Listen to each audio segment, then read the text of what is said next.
Well, there goes the Daverhood. Good morning, everybody. And come on. And well, here we go. Come on. Oh, he's not plugged in, I don't think. Yeah, no, I got him in the thing here. He's good. He's come on. He hasn't taken his Viagra. How's he not plugged in? He's in the thing down there. Oh, come on, boy. You can do it. Oh, he needs a little love today. You put it on battery. Oh, how do I undo that? Oh, yeah, we can look at him. Ow, there he goes. Sorry.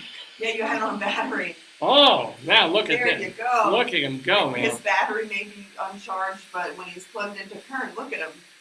It's kind of like me. Here we go. Look at this. It is the, excuse me, the 889th episode of the Day Has Gone By Facebookio Podcastio of the screen.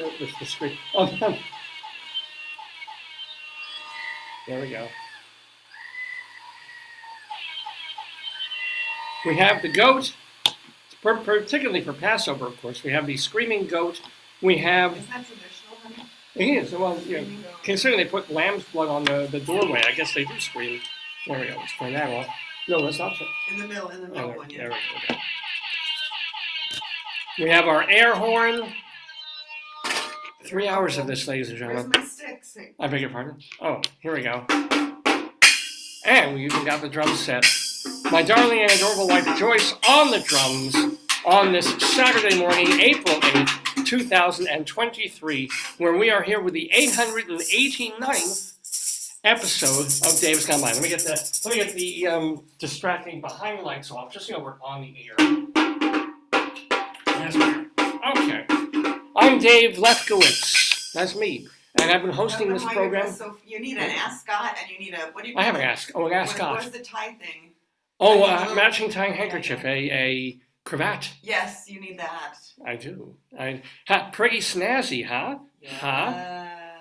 I got this brand new suit from that well-known, really fancy Italian designer, Hagar. I think it's Hagarino. Hagarino, that's right. Yeah. So this is my life. I've talked about this. The same store we bought this from, they gave you 2 free jackets and pants. This was the same people. Yeah, remember? We can say. Well, remember when you got the suit and the jacket was too big and the pants were yes. small, and they sent you have 2 jackets from them, 2 black jackets somewhere. I forgot I had those. Somewhere. One is here and one is back in New York. But it's not a complete set. This is more moderno. Yeah. Well, this was the thing. This is more de moda. Joyce got a coupon in the mail. See, we're used to. We're spoiled. Spoiled, ladies and gentlemen. In 2023, we're spoiled by knowing that if we wait a week or 2, we'll get a coupon to shop at Kohl's. And sometimes the coupon is 20%, mostly.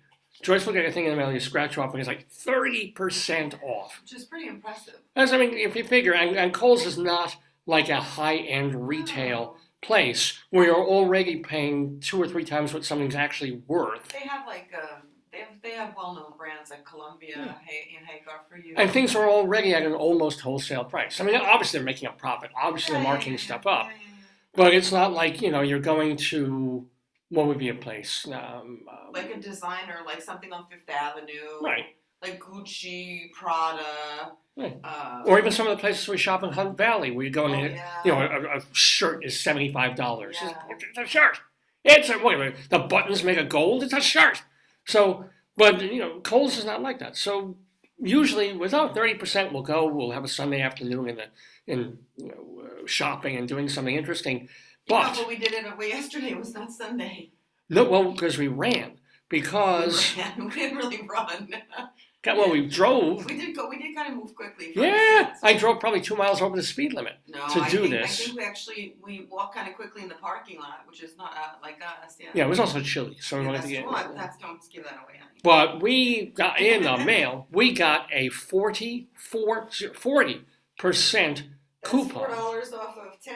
That's 40 cents off $1. It's almost half off. Not quite. Yeah, not quite half off. But that I'm 59 years old. That still gets my dick hard, if you know what I'm saying. That I hope you don't. But 40% is Yeah. For a place that's already fairly well discounted on a lot of things, we're there. Because it was only like for a day or two. So 2 days. 2 days. Yeah. So we're like, we gotta get there. Gotta go over it. And I think it's probably. But you know what I wonder, and I don't know if this is related. Yeah. I always do their customer surveys. So Maybe. I don't know if maybe this is like a random algorithm where they just randomly give people percents, but they always give me follow-up surveys and I always do them. It could be that, or nothing against Kohl's, but this could be something vaguely anti-Semitic. What? They put their 40% sale on the Thursday and Friday and Saturday of Passover. This is Easter. They do Good Friday and Saturday, Holy Saturday. Yeah. Well, or was it? We went on Thursday, and we didn't get this yesterday. We went yesterday. This was yesterday. Yeah. So they did it no on sense of time. Good Friday. So that's like maybe they did it because on Good Friday and Easter or Saturday people don't shop. Maybe. But I've never gotten such a 40%. 40%. So we run in there, and I'm looking for like a spring. I don't really need anything. That's the beauty and the thank God of our lives is that we don't need anything.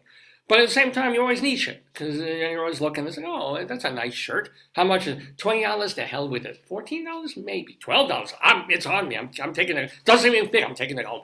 So we go and we're looking around. There's no jacket that really appeals to me. We're at a season, and we're at a season. That's what happened. Yeah, Joyce is looking for jock straps for her. So I don't know why. I'm not looking for that. I lost an earring. I was looking for a replacement, but when they go cycle through things, and that was like an old earring, so I can mix it and do two different ones. They're tiny. Yeah.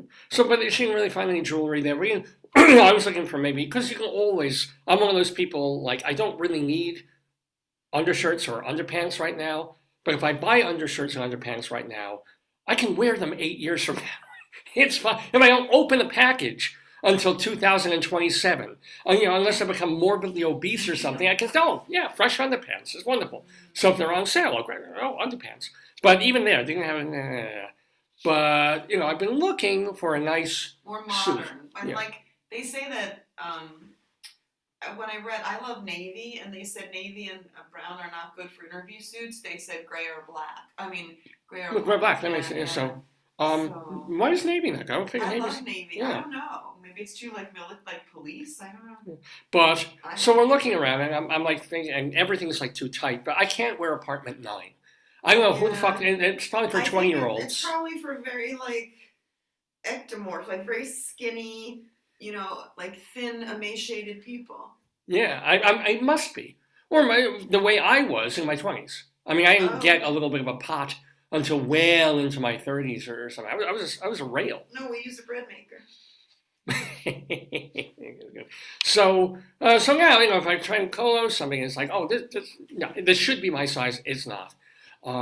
But Joyce finds this jacket, and I'm like praying, please let there be a suit to it, because it feels...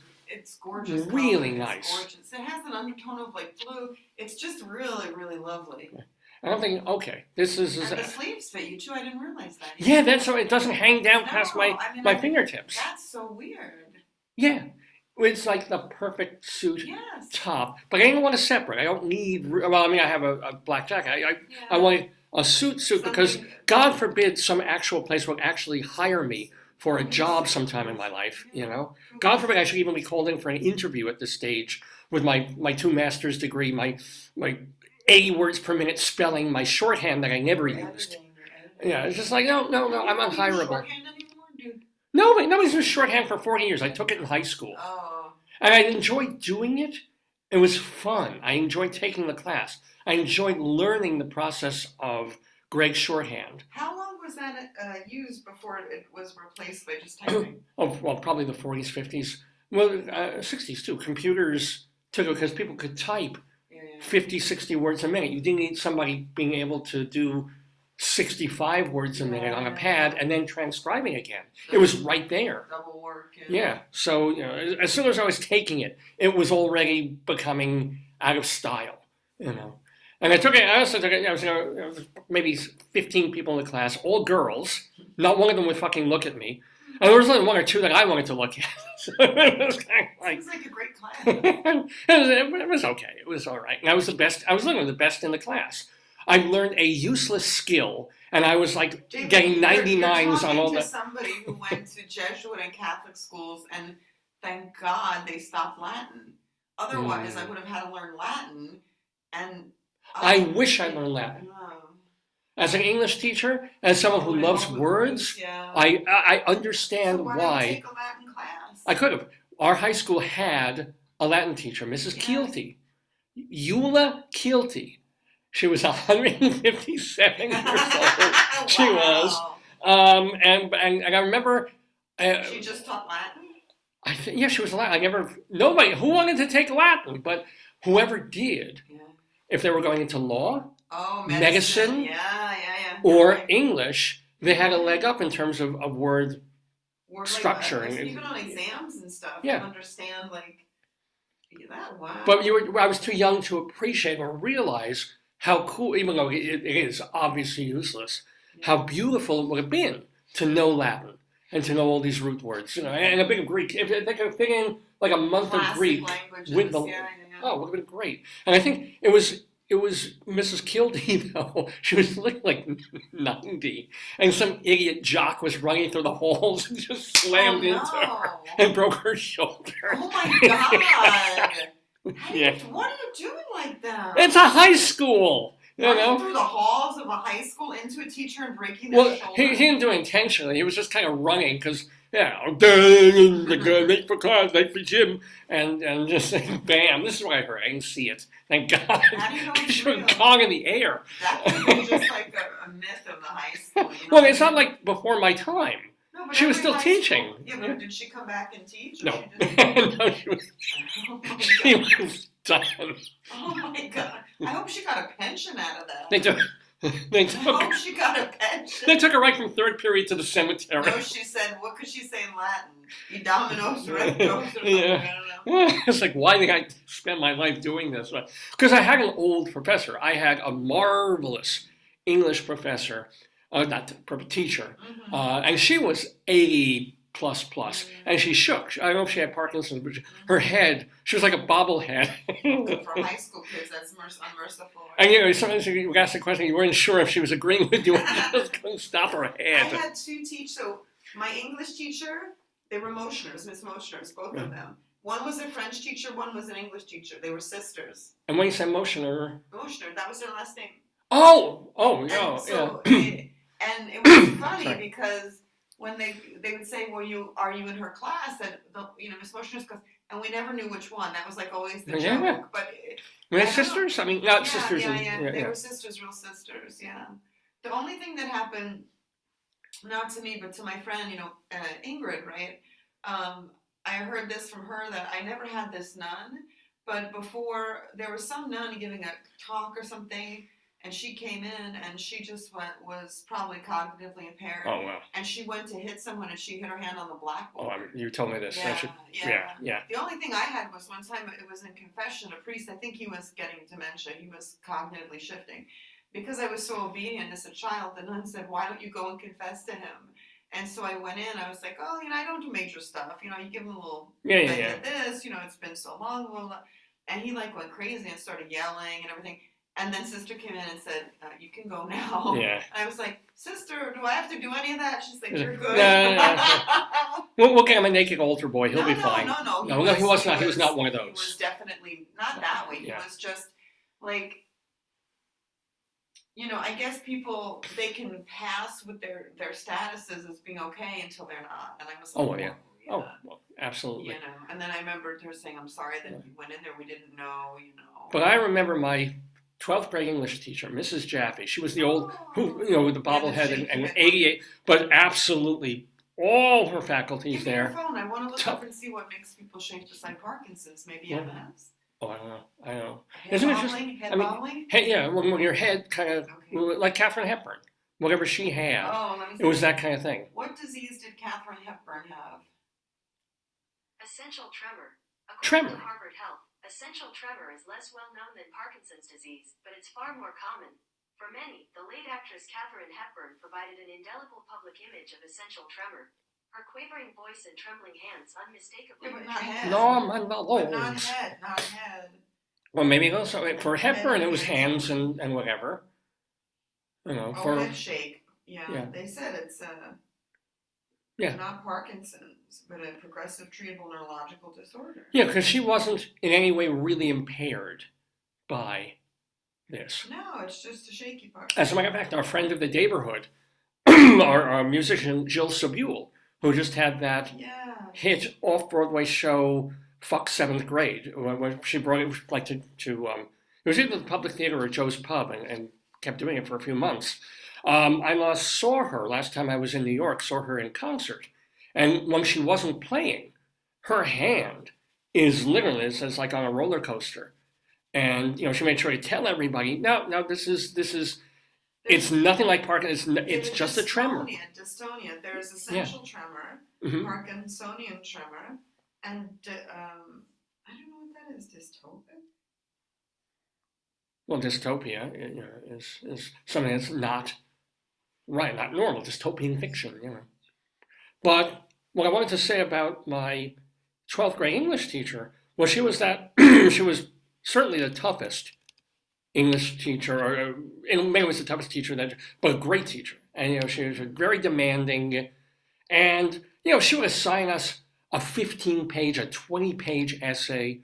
We would go through a book, like a piece of real literature, in about 2 or 3 weeks, and then start another book and talk about it. I mean, she was serious. And now I'm trying to get my college students to read a 12-page story in the course of about 5 or 6 days.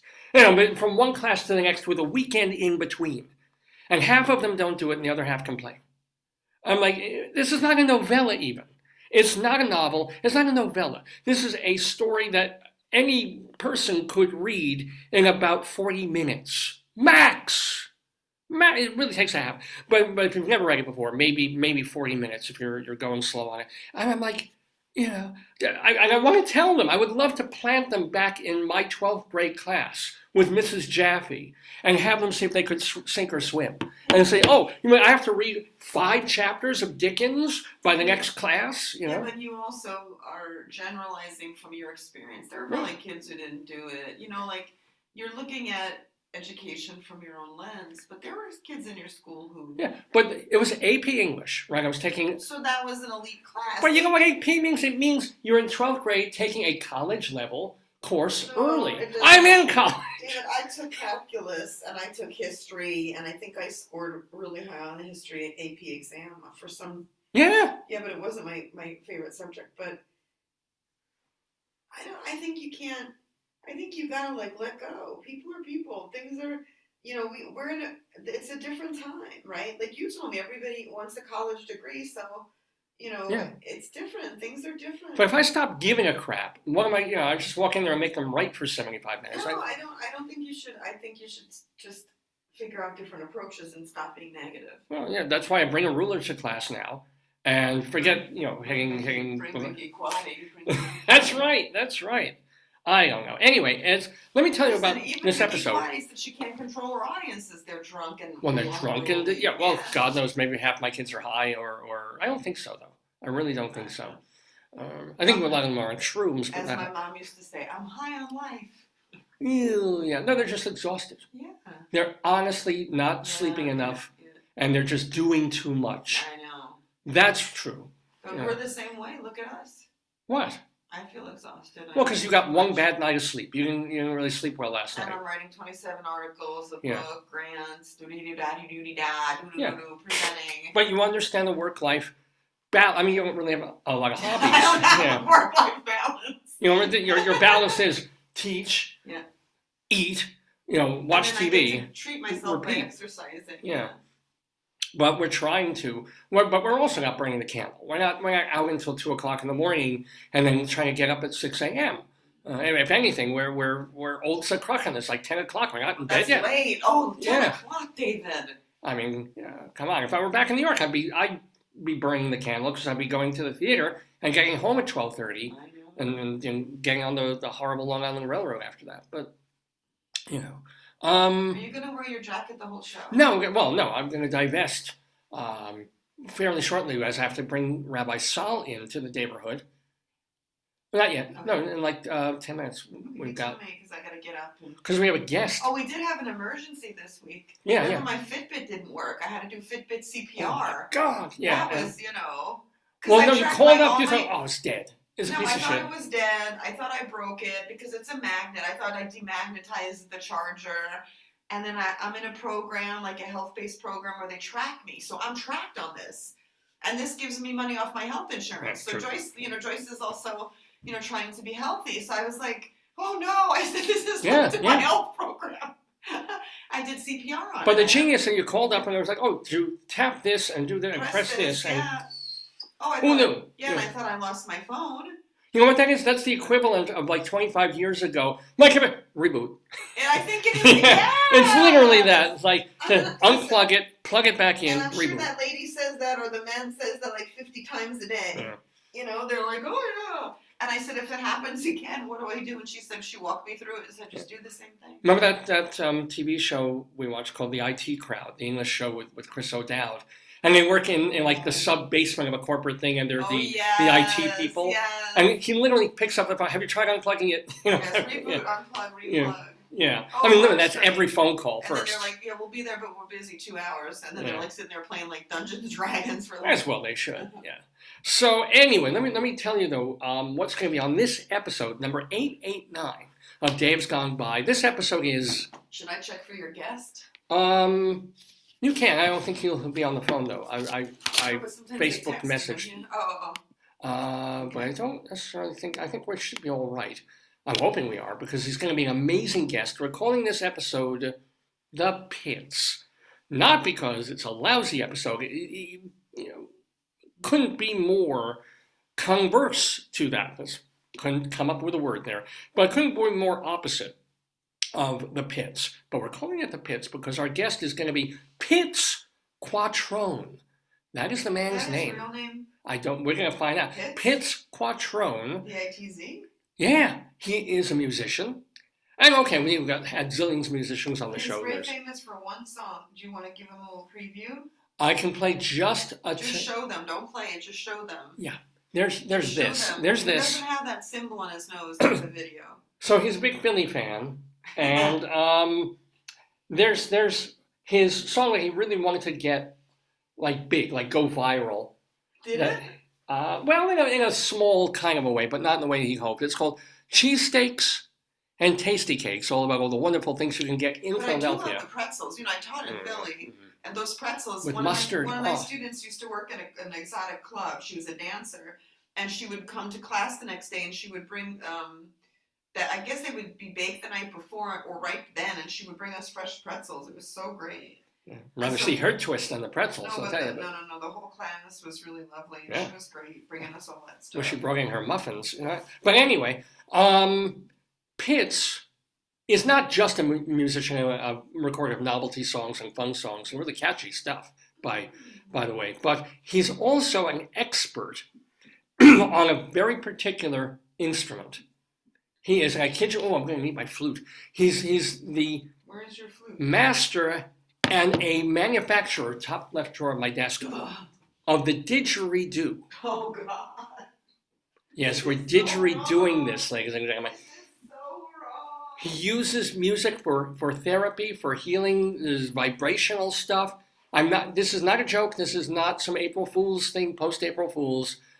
We're going to be talking seriously, sort of, with Pitz Quattrone about the magic, the healing powers, and the beauty. Did you tape of over the? Yeah, otherwise the thing slides right out. Oh. Yeah, of the didge.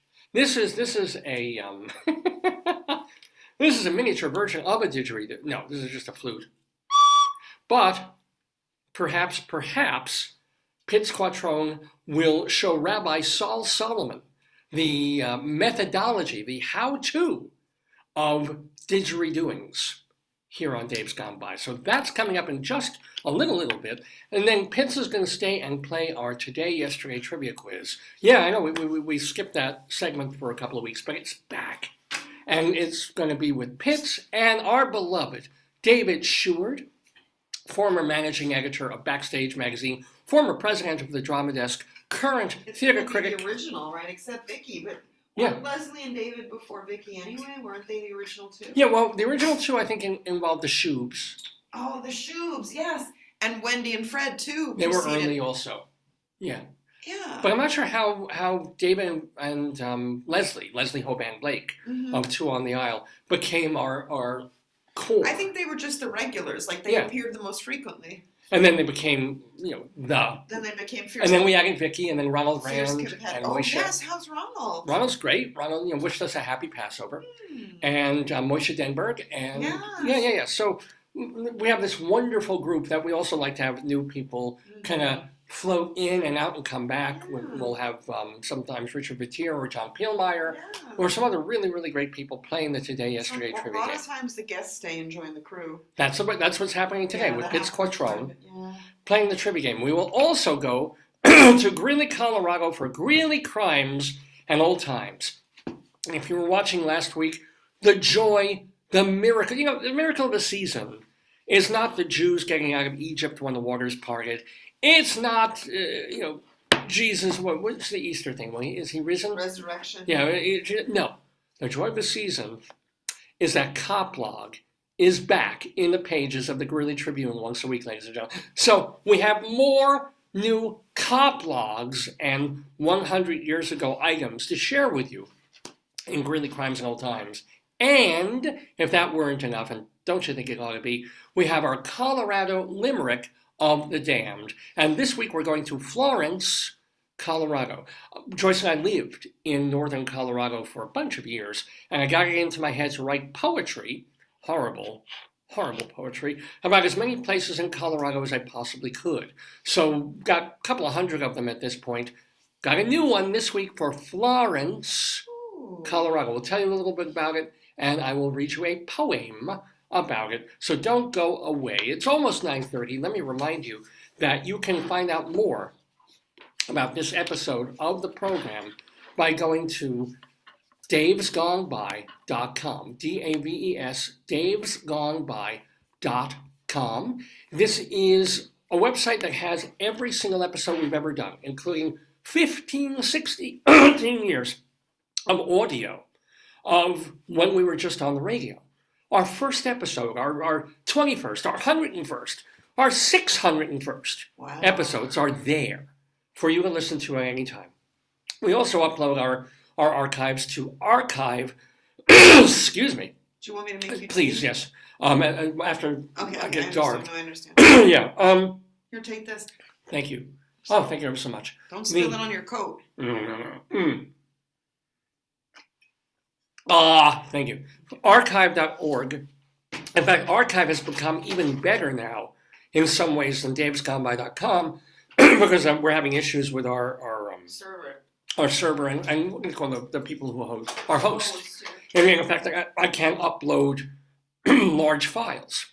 So the quality of the videos on davesgoneby.com are not of the level of the ones that I'm able to archive to upload to archive.org. So literally, you get better quality going there. I don't want to point you away from davesgoneby.com, which is the home of the show. But really, if you're seeing a thing is, this is looking a little blurry. The sound isn't the best.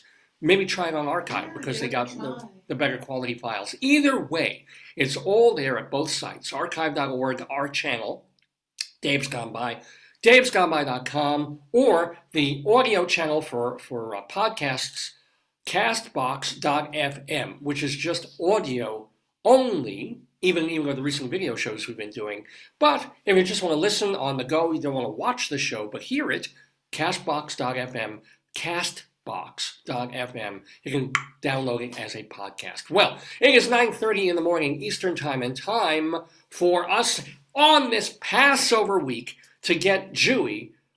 Rabbi Sal Solomon did a rabbinical reflection last week about Passover. Now he's back to do an interview with musician and marvelous, remarkable madman Pitz Quattrone. Let me get his rabbinical music going, and then he'll be right with you.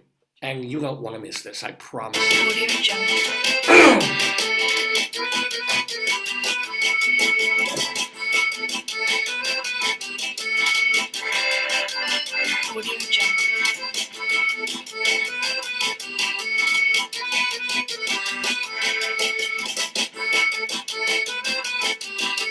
Audio Jungle.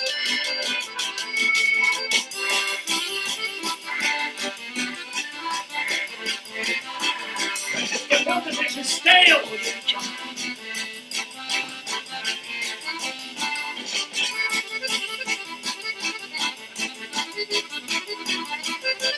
Audio Jungle.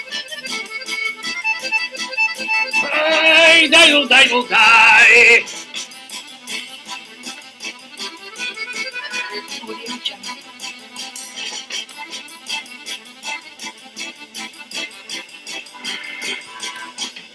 Oh, shalom, my friends. Shalom, my enemies. Shalom, everyone. And welcome to Dave's Gone By with me, Rabbi Sol Solomon, founder and spiritual leader of Temple Sons of Bitches. And even nicer glasses than mine. I am looking at a man with some long sticks behind him. And this man is a legend in Vermont. And I didn't even know Vermont had any legends. This is a man who lives music and music therapy in a special and unusual way. He is the songwriter of such really catchy tunes as Electric Tan and Cheesesteaks and Tasty Cakes, but most importantly, he creates soundscapes and vibrations that help with healing, or maybe they heal with helping, or they heap with helling. Whatever they do, he is the didgeridoo master!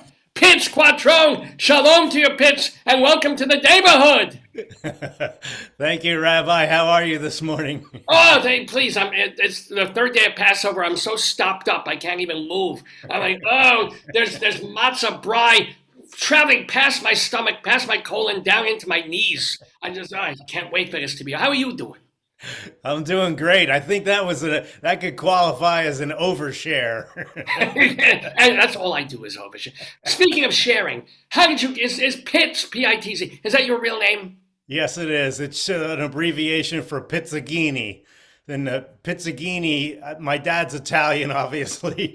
And so Pizzagini is a kiss that they do to babies. And he's from Calabria. And so they kiss the baby, grab the cheeks and kiss the baby. And they did that to me, of course. And so I used to laugh every time. So immediately they started calling me Little Pizzagini. Oh my God! And Quattrone, now that I think of it, I think of you as Australian, which you're not at all, right? Or where are you from? You're from Philly or Boston or where? What are you? Yeah, I was born in the Philly area, and I'm not Australian. No, and yet behind you is. Did you make all of those? Did you hand make those? Yes. Didgeridoos, please tell me. Yes, I've made all the didgeridoos. I can play one for you for a few seconds. Yes, yes. All Wait, right. you can accompany me on I'll sing as you do the thing. Here we go. Avadim hayinu Ataben echorim. Can you get other notes on there? In other words, that's are there octaves? Well, not octaves, but can you at least get a few more notes on the scale? Yeah, well, technically it's a drone, but it's a very unique drone because depending on the skill of the player, you can bend that note a pitch up or down, a step up or down. And then the other really cool thing you can do with the didge is you can sing while the drone is happening. The drone starts with your lips flapping. So you can sing right through that drone and harmonize with it or in unison. So there's a lot of really cool things. Can you demonstrate? Are you able to do that? Sure. I'm sorry to make you get up and get down and do whatever. Yeah, no problem. So I'll just say, hello, how are you?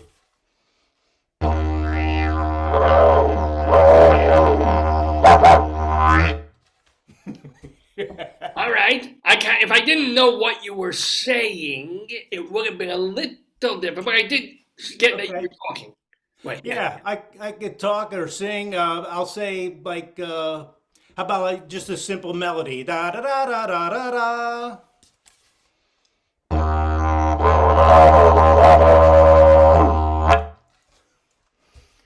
still heard one. No, but then again, I'm half deaf. Yeah, it's a little tricky as well over Zoom with the audio, even though I have it selected on the musician's yeah, me too. Yeah. microphone, so it may not come through totally clean. Now, can I ask you, of all the instruments in the whole wide universe, including the blowy ones, like the trombone, the recorder, the flute, the piccolo, why? Why? Well, this instrument grabbed me because such a cool sound, and I was back in grade school. I was always the kid making weird sounds in the back of the room, trying to get people to laugh. I was the class clown, and then eventually I heard the didgeridoo, and I think it was one of the Crocodile Dundee movies. And I heard it was like, oh my God, what is that thing? So it immediately grabbed me, and so I finally figured out what it was, and the more and more I found out about it, the more connected I felt. It wasn't just like a novelty sound. It was very deep, and there's so much more meaning and history and culture to it. So you have said in your press materials and all of this that the didgeridoo, quote unquote, saved your life. What, were you also constipated and they had to put it in the other end? How did it save your life? I wish it was that simple. You don't. Trust me, you don't. But no, I mean, during my 20s, I could have gone down a couple different paths, and I was heading down a dark path with my life. And the didgeridoo, again, I heard it in the movies, and then I found out about it. And the more I played, the more I felt connected to it, and it offered me a healthy lifestyle. And but what lifestyle do you get? I mean, with all the respect, even if you become a master of the didgeridoo, how do you make a living? yeah, It's not as if the Beatles is like John, Paul, George, Ringo, Pitz, hey Jude. No, talk to me. yeah. Well, actually, there's a really cool photo of the Beatles, their first tour in Australia, and they're all posing with a picture with didgeridoos. So, And yet they never used that. All the Indian instruments they incorporated. George Harrison didn't. I don't think there's one. Did they ever? Because they were like that. They would assimilate instruments. But did they ever use a didge? no, not that I know of. So, but a lot of other bands have. But to get back to the dark path question, I was drugs and alcohol and borderline criminal activities. Well, when you say borderline, I'm thinking you already crossed that border. Yeah, I did. And I crossed a couple little borders, but not gigantic ones. But anyway, the Didge pulled me out of there and gave me a healthy life. And so, yes, I do earn a living. This is my career. I do school shows. I do museum shows. I make instruments. I sell instruments. I give lessons online and in person. I perform my own fun, cool, kind of funky music. And I'm also a session player and collaborator with folks. Are you a session player on any other? When you say you make instruments, you said that rather than say I make didgeridoos. Do you also make flutes and guitars, or just what do you make?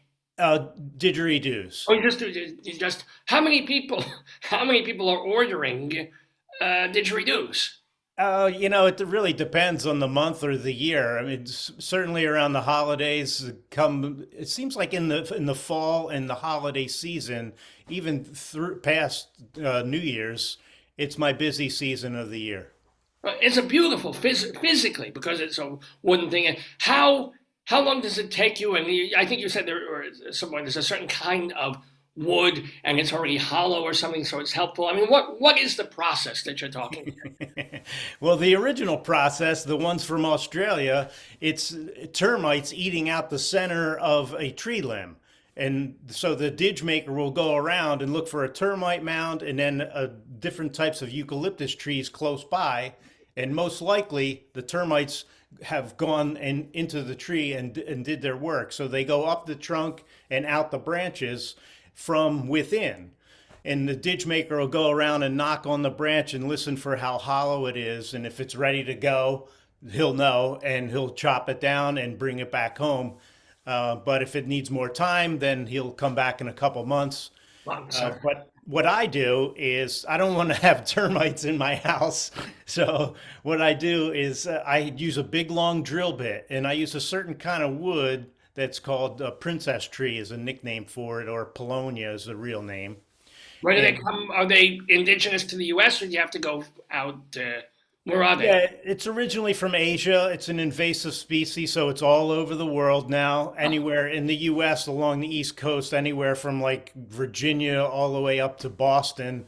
And this tree grows. But the cool thing for me is it grows mostly hollow the first 2 or 3 years of its life. So my drill bit just has to follow that tunnel, and then it gets to the branch intersections, and it goes right through that. So the tunnel is already it's like a pilot hole.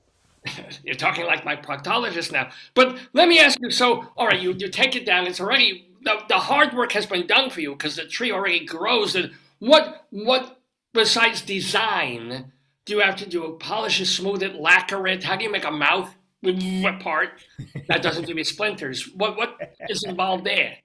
Yeah, right. Well, most of the work is done. Although I have to expand that tunnel out so it's not just like this tiny little tunnel. So what I do is I carve out the mouthpiece end so it's nice and smooth, and I can show you one of those. And then I carve out the other end, the bell end, which is it flares out like a trumpet or a trombone does. So Let's see. Let's see. here's the mouthpiece end. Yeah. So it's basically just the end of it that I shape and form so the player can have a good air seal. And here's the other end, the bell end. And each instrument I sign and date and put what key it's in. A key. Wow. So what is that? I can't say an A or a wait. I'm saying Pitz. I'm saying your name. Okay, let me, here it is. A sharp. There it is.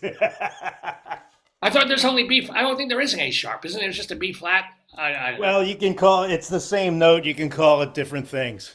Wow. So let me ask you: are they all virtually the same length? I mean, would there be a different pitch or whatever if it were half the length of these? Are there mini digis? Yeah, about the shortest you can go is 3 feet, and even that is a little bit too short for the sound to resonate properly.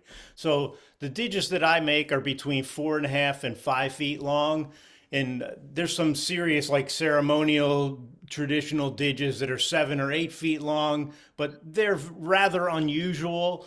But the most common ones are right around 4.5 to 5 feet long. Now, how are these different from those things that you see like in the Swiss Alps, where those guys do those long ivory things, and they're like, I mean, at least those that can sit on the ground, you don't have to hold the things up the whole time. They can just kind of plunk them on the ground and go, "Woo!" Look at those. That's something called an alpenhorn. Right. And Yeah. yeah, and what's different is the mouthpiece of it is rather narrow, kind of like a trumpet or a trombone, and it's a different lip embouchure. For the didgeridoo, your lips have to flap like Yeah, I have a hair lip. I can't do it properly. gotta go Sounds like I'm farting. No. slow it down.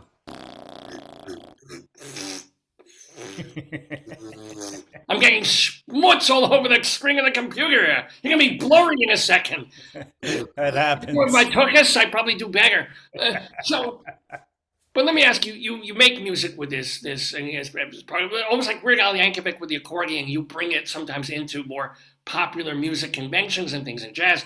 But what the hell was I going to ask about this? What was I going? Oh, but there's a whole other aspect to the didgeridoo that involves making people physically feel better.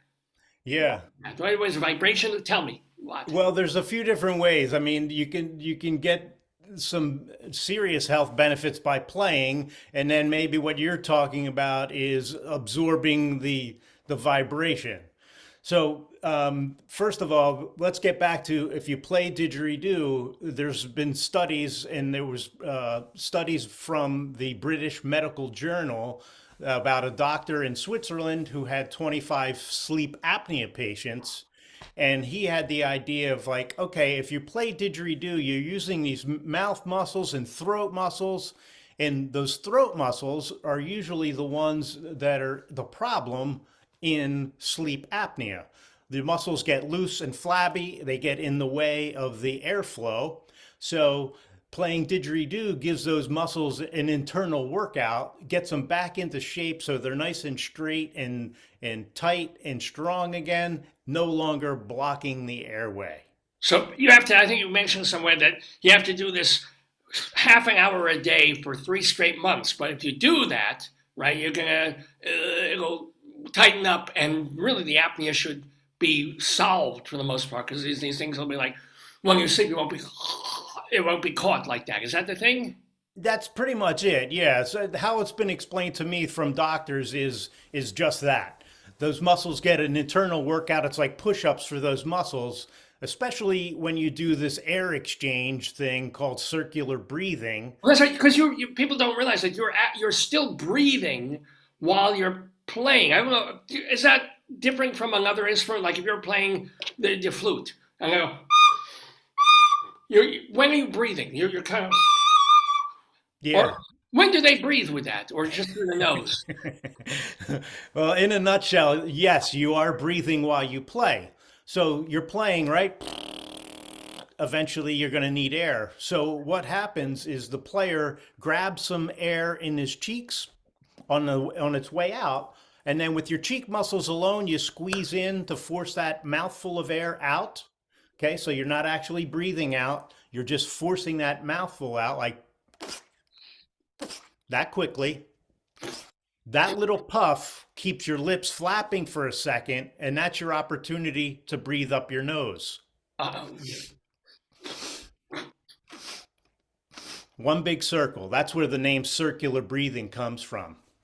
Wow. All right. So that's the playing part of helping people breathe better. And what happens, like if someone comes to you, I don't know, can you heal soreness? Can you heal headaches or something if they just lie down and you play like the didgeridoo frequency near, or is that not real sound? Or is that just, what is that? Well, that's a vibrational sound therapy is what that is. And yes, in some cases, people come and lay down and I'll play didge over top of them. And especially on the top of their head, it feels great going down. It's like an electrical socket of vibration going down. And I used to have a studio with vibrational sound therapy.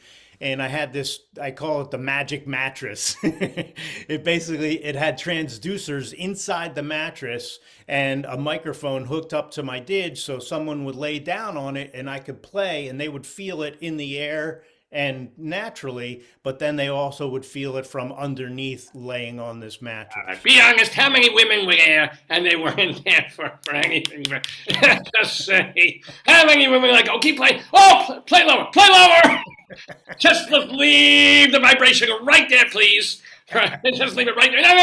No, you moved. You start tapping your head. No, tell me what that. I didn't get into that type of specialized therapy. Sure you did. Sure you did that. Yeah, I stayed away from that. Oh, yeah. Well, seriously, okay. So, but no, that's pretty wonderful too. And you also make these videos, which are very fun, and these songs. Now, are you in a band, or you just get a group of guys together, or what's the deal? Yeah, well, it really depends on the situation. And yes, I have a full 5-piece band, but I can also play as a duo or just solo. And if I'm solo, I have all these rhythm tracks that my band members recorded for me into a machine. So if I need the drummer, boom, I hit a button. If I need the bass player, I hit a button. And then I play didge live on top of that and sing live on top of that. That's pretty. What's the name of when you go with a full 5-piece band? Do you have a name?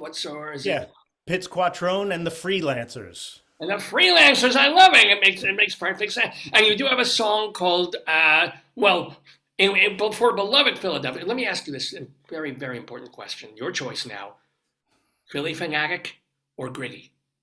Well, I gotta always go with Gritty. Of course, Gritty's got Gritty. Oh, of course, Gritty. So, but you were trying, what were you trying to do with cheesesteaks and tasty cakes, which is really catchy and well. I mean, this is really well produced music and fun. Were you Thank trying you. to get that to be like an official or unofficial Philadelphia NHL? What was it? What's the deal? Yeah, well, basically, a friend of mine, I live in Vermont. I've been here for 25 years. I grew up in the Philly area. And another buddy of mine, actually the guitar player in my band, Chris Robertson, he lives in Vermont. He's also a Philly expat. And we were talking, and it's like, well, I was going to go down and see my mom. I said, Chris, I was on the phone. I got to go down to the land of cheesesteaks and tasty cakes. And it just rolled off my tongue. And he's like, Pitts, there's the song title right there. It really was, yeah, yeah. Now that was not the one. It was Electric Tan that got on Kimmel, right? You were not Kimmel. Who's the Fallon. Fallon, Jimmy Fallon came up. And yeah, I mean, they poked fun, but it was also, I wish they showed more of the thing. And they did a smash cut that made the song weird. It's actually really cool. It's called Electric Tan, which is available on YouTube, and others of your songs are there too. Do you have an album at this point of anything? Yeah, well, there's one album called Movin', and it's actually an EP, so there's 4 songs on that one. But going back to Electric Tan, more importantly for me, the big honor was when Dr. Demento played it on his show. Beloved Dr. Demento. Dr. Demento, by the way, has been on this program twice. So his Cool. great honors of my life. And yes! Oh, we are bonding here. We are bonding with Pitz Quattrone. So, by the way, if people are interested in either listening to the EP or some of your stuff, or if they want to order their very own homemade didgeridoo, how do they do this? They can go right to my website. Everything's possible off of that, and that's pitzquattrone.com. It's PITZQUATTRONE.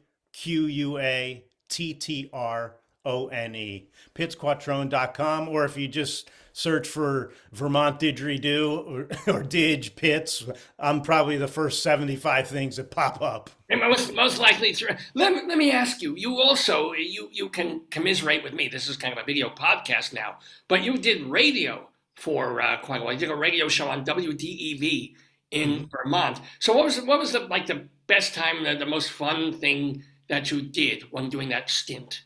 Yeah, well, first, the reason I took the gig because let me back up in the 70s, 60s and 70s, listening to FM radio in major cities. I grew up in Philly, so you can turn on the FM dial and listen to incredible variety of music. Even at the same station in the same hour, there was a real authentic variety. So that really got me hooked. And that's where I first heard the Dr. Demento show on Sunday nights at like 8 o'clock or something. But so, and fast forwarding to here in Vermont, an opportunity came up. Their WDEV is one of the last family-owned commercial radio stations in the country. Though afternoons, Monday through Friday, between 1 and 4 p.m., there's a music show called The Getaway. And it's also one of the last FM commercial radio shows where the host, the DJ or the jock, gets to pick all the music. Oh, still my beating heart. Yeah, I know, right? So, And yeah, it's still going on, by the way. It's still there. The DV. oh yeah, it's still going on. It's still there. So that was a big attract. That was the only way I was going to do radio again, because I worked in other radio where everything was programmed and you're just going through a list. So anyway, and we could also interview folks. So during my time at hosting The Getaway, I interviewed some notable people such as Jeff Daniels, the actor, and musician. He's a musician too. yes, that's Yeah. why he was coming to the area, so we were plugging that. And Ricky Lee Jones, but the real honor for me, my all-time favorite guest was the guitarist from Jefferson Airplane and Hot Tuna, Jorma Norman Kaukonen. Kaukonen, he's been on this program too. Yorm and Jack Cassidy. We had the both. It was not that we're bragging, not that we're name dropping, but we have had Yorma Kaukonen and Jack Cassidy on. So, yeah. Mutual friends. Basically, essentially, so and you could bond. Did you bond with him particularly as a musician? Oh, 'Cause you yeah. bonded a certain way, yeah. Yorma is so cool. He's like a Zen master of music now. He's really evolved into something. He was always very, very special talent, but just personally, he's such a nice, warm human.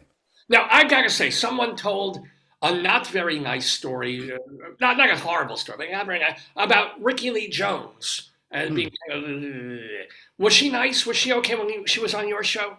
Yeah, she was because she was plugging the show, upcoming performance and a book she was writing. But yeah, she was totally cool with me. Okay.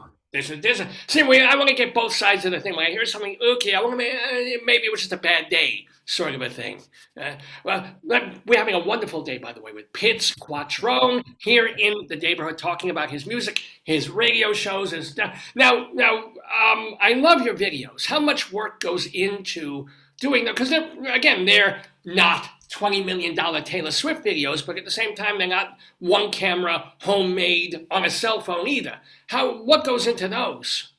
Well, luckily, I have a good friend who's extremely talented videographer. His name is Jim Gallagher. He lives in Montpelier, Vermont, and Jim he goes into details, like tedious details. And he's like, "Oh, I changed this one thing, Pitts. Check it out." And like, I don't even see the difference. But if he sees the difference, he's got that eagle eye, and he's got a lot of patience, and he is so detail oriented. It's incredible. And yes, multiple camera shoots, soundboard recordings. He does everything the right way. I forgot that. Let me ask you though. You had what to someone like the producer of this program, Dave, the best job ever. You were on radio playing what you wanted to on WDEB on that or forgive me for forgetting the name of the show, the regular not the regulation. What was it called? The retrospective, the 3 hour thing. The Getaway? Getaway, regulation. The getaway. Why did you stop? Why are you no Well, longer there? yeah, I stopped because basically, and in radio, there's no money. So I stuck it out for as long as I possibly could, and I just could not afford to work there anymore. Oh. That's Yeah. family. The days of family-owned radio, and you do it. Well, there is the downside. It's like here, the family gives you 40 cents for a cheeseburger. And it's like, thank you for your shift. It's like, oh.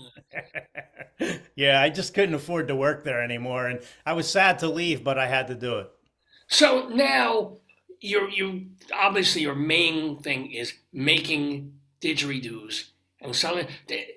Is there one? I'm sure you didn't sell it that you have for you, like your ultimate, like the best one you ever did, and what makes it special? Yeah, that's a great question. And yes, there's one that I call my baby.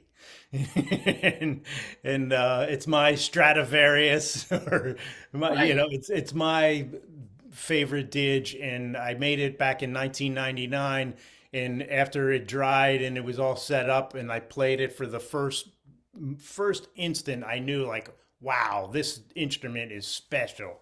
So it's all about physics with the didgeridoo. So it just lined up. I don't have it here with me. It's over in my studio, but it just feels right. It sounds right. Every tiny little subtle thing that I do to manipulate this tone, it responds right away. And how did you decorate it in any kind of a special way? How does it look? No, it's a natural bark didge. There's no painting. There's nothing on it. I didn't peel it. It's a natural bark didge, and it looks like a tree limb that you pull out of the woods, and like, wow, this thing can make some sound. Who would you say besides you is like the premier didgeridoo player of? Did you follow other didge makers and players? Do you ever listen to albums or whatever of them anywhere? Absolutely, yeah. There was one guy. His real name is Graham Wiggins, Uh-huh. and his stage name was Doctor Didge, and he actually earned that doctor title because he's no longer with us, unfortunately. He could have used the doctor. Yeah, He probably was the busy doctor. the doctor before. Yeah, yeah. He earned a PhD in the physics of didgeridoo of the didgeridoo at Oxford. You know what people are paying $100,000 for degrees for now? And it's like, oh, is he learning medicine? Is he learning law? Is he doing this? Is he making an electric? No, he's got a PhD in the physics of the didgeridoo. Which Yeah. is basically summarized as long stick, drill hole. Well, there's a lot more to it than that, but No, I know, I kid. he actually for his his one project in school, and Yeah. he was a friend. He was an acquaintance of mine, not a friend, an acquaintance. He would share. I would ask him some specific related questions, and he was always generous with his time, and he would write me back in detail. So what he did do was he designed and created, which I think is the only keyed didgeridoo.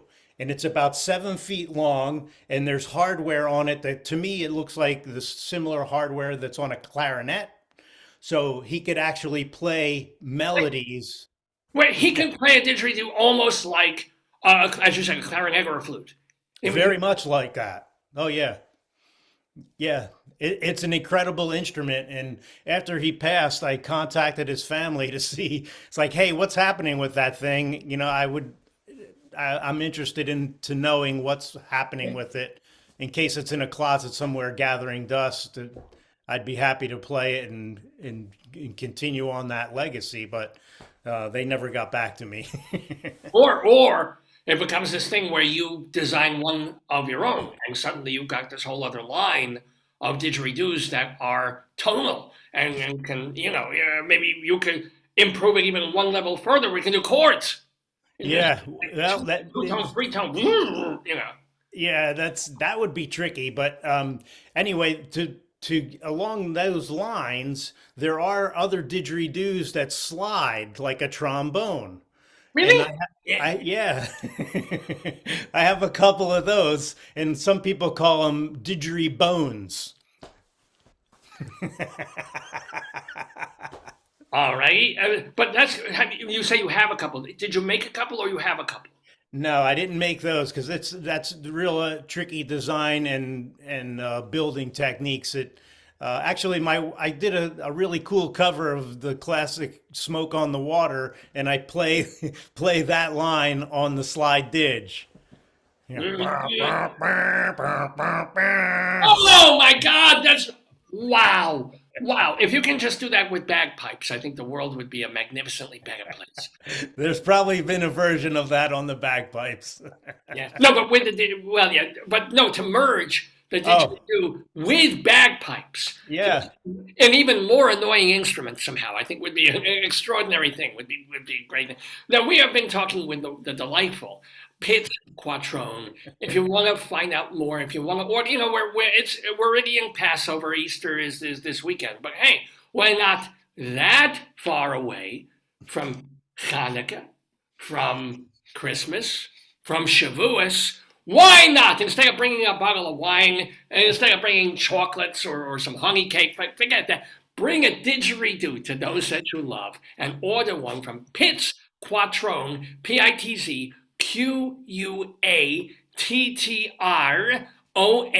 PitzQuattrone.com is the place that you can find all his stuff and how to order it. How much? I mean, blow my mind. If I wanted to order like your basic nice Hebraic didgeridoo with some Jewish stars on it, and maybe a gefilte fish and a circumcised foreskin, what would that run me somewhere? Yeah, well, I have two different lines of digits, and one is the natural bark one, and they go for 275. But custom special orders with sponge paint like this one over here, that one on the end, they run 475, and they come in a couple different lengths. So if you have a request for a certain key, I'll see what's in stock, and if I can accommodate that order, sure, no problem. I have to say that is quite reasonable. I think it's such a beautiful object, even if it just sits on your wall like it is right now. You put it on a shelf. Even if you never do that, play it. Even if you just want to admire it, I think that's a pretty good deal. And Yeah. since I'm Jewish, are there discounts for more than one? Like a 3 for 5 sale or something, or 5 for A volume discount. yeah, exactly. Well, what there is in the lower 48 states, there is free shipping. But if you're outside that, then there's different charges because it's a 5 foot long tree Well, yeah. branch and I put that in a box. It's really pricey to ship. But if you're in the Yeah, lower that's amazing. I free shipping. That's the one most important, the heaviest thing. yeah, it's a big box. You buy anything from Amazon, it's $2 and $9 for shipping. So you can ship a giant friggin' 4 foot didgeridoo, or 6 foot sometimes. Is you know what? I have delusions of grandeur and penis envy. Let's make it a 9 foot. A 9 foot. Have you ever, by the way, blown the shofar? I've tried in a sexual way I mean, yeah. I've tried them a couple times, but and with very success. You know, playing that instrument is much like playing a trumpet. It's real tight and pressured and like that kind of embouchure. I'm not that great at doing that, so that's why I stick with the didge. Well, it is I'm blowing my lips. I just like thrilling to have Pitz Quattrone in the Daverhood. Now, I unfortunately, alas, and sadly, have to go, but Dave is coming back. He's going to be playing the Today, Yesterday trivia quiz, supposedly with other people who have not shown up yet. But you're here. So it may be a little hairy. You might have to do the questions all yourself. Wow, the pressure's on. It is, but you're more likely to get points that way. So we'll see. Just don't go away. Don't go. Can you? I was going to play my music, my outro music, but if you don't mind, I've got to go bring Dave in from the other room. Okay. Could you do my outro and his intro? Sure. One of your magical instruments, Pitz Quattrone, didgeridooing us on Dave's Gone By.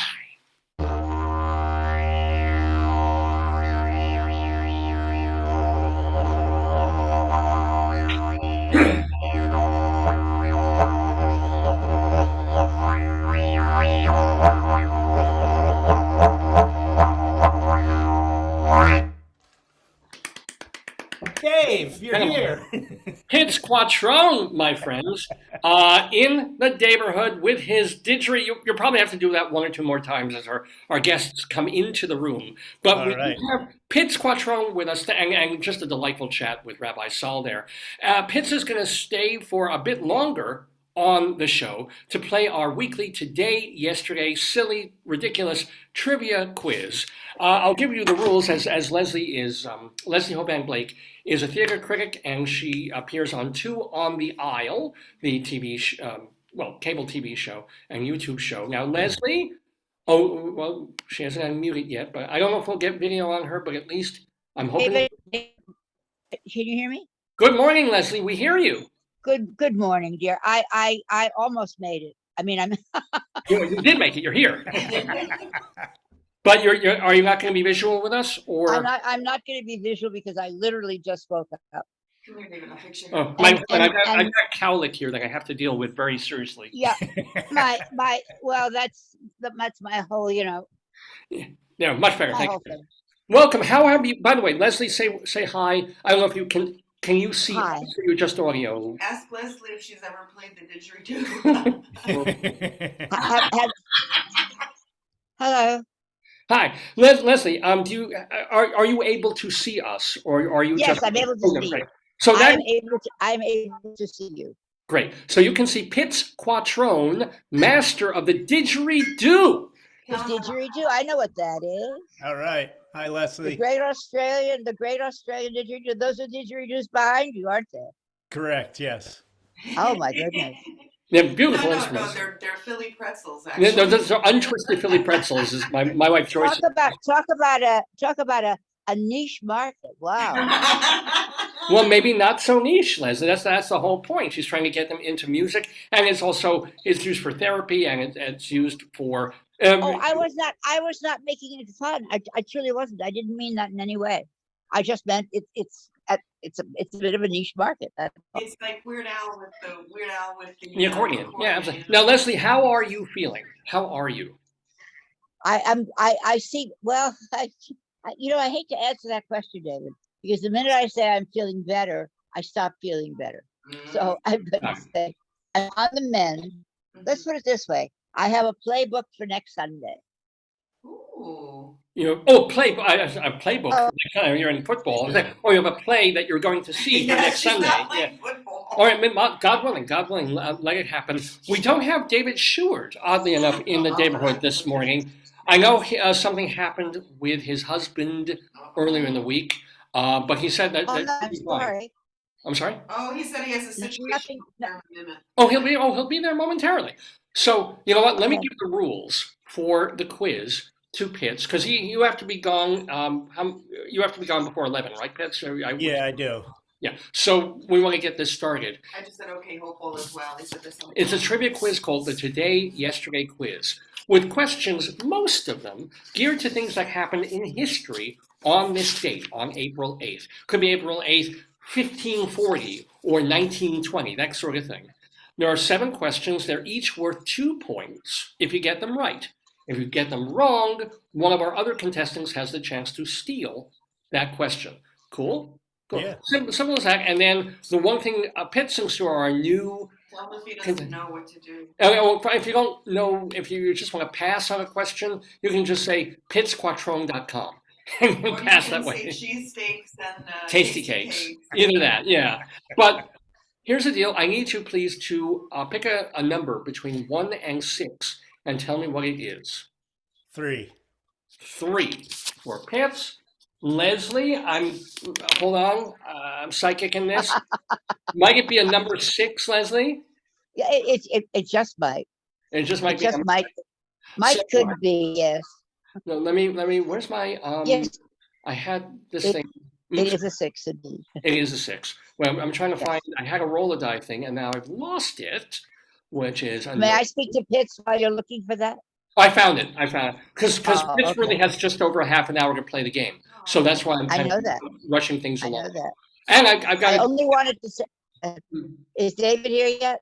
not yet. No, so we're waiting for him. Let me just, Pitts, I just wanted, I always try to explain this after David explains the game. It really has nothing to do with what he just told you. Okay. It's really so doesn't. misleading. It is so misleading for him that that's what the game is. It is All right. what it I'm was, ready for what I'm anything. saying. Is ready for anything? That sounds good. I'm trying to roll this die. That's It's not giving me any luck.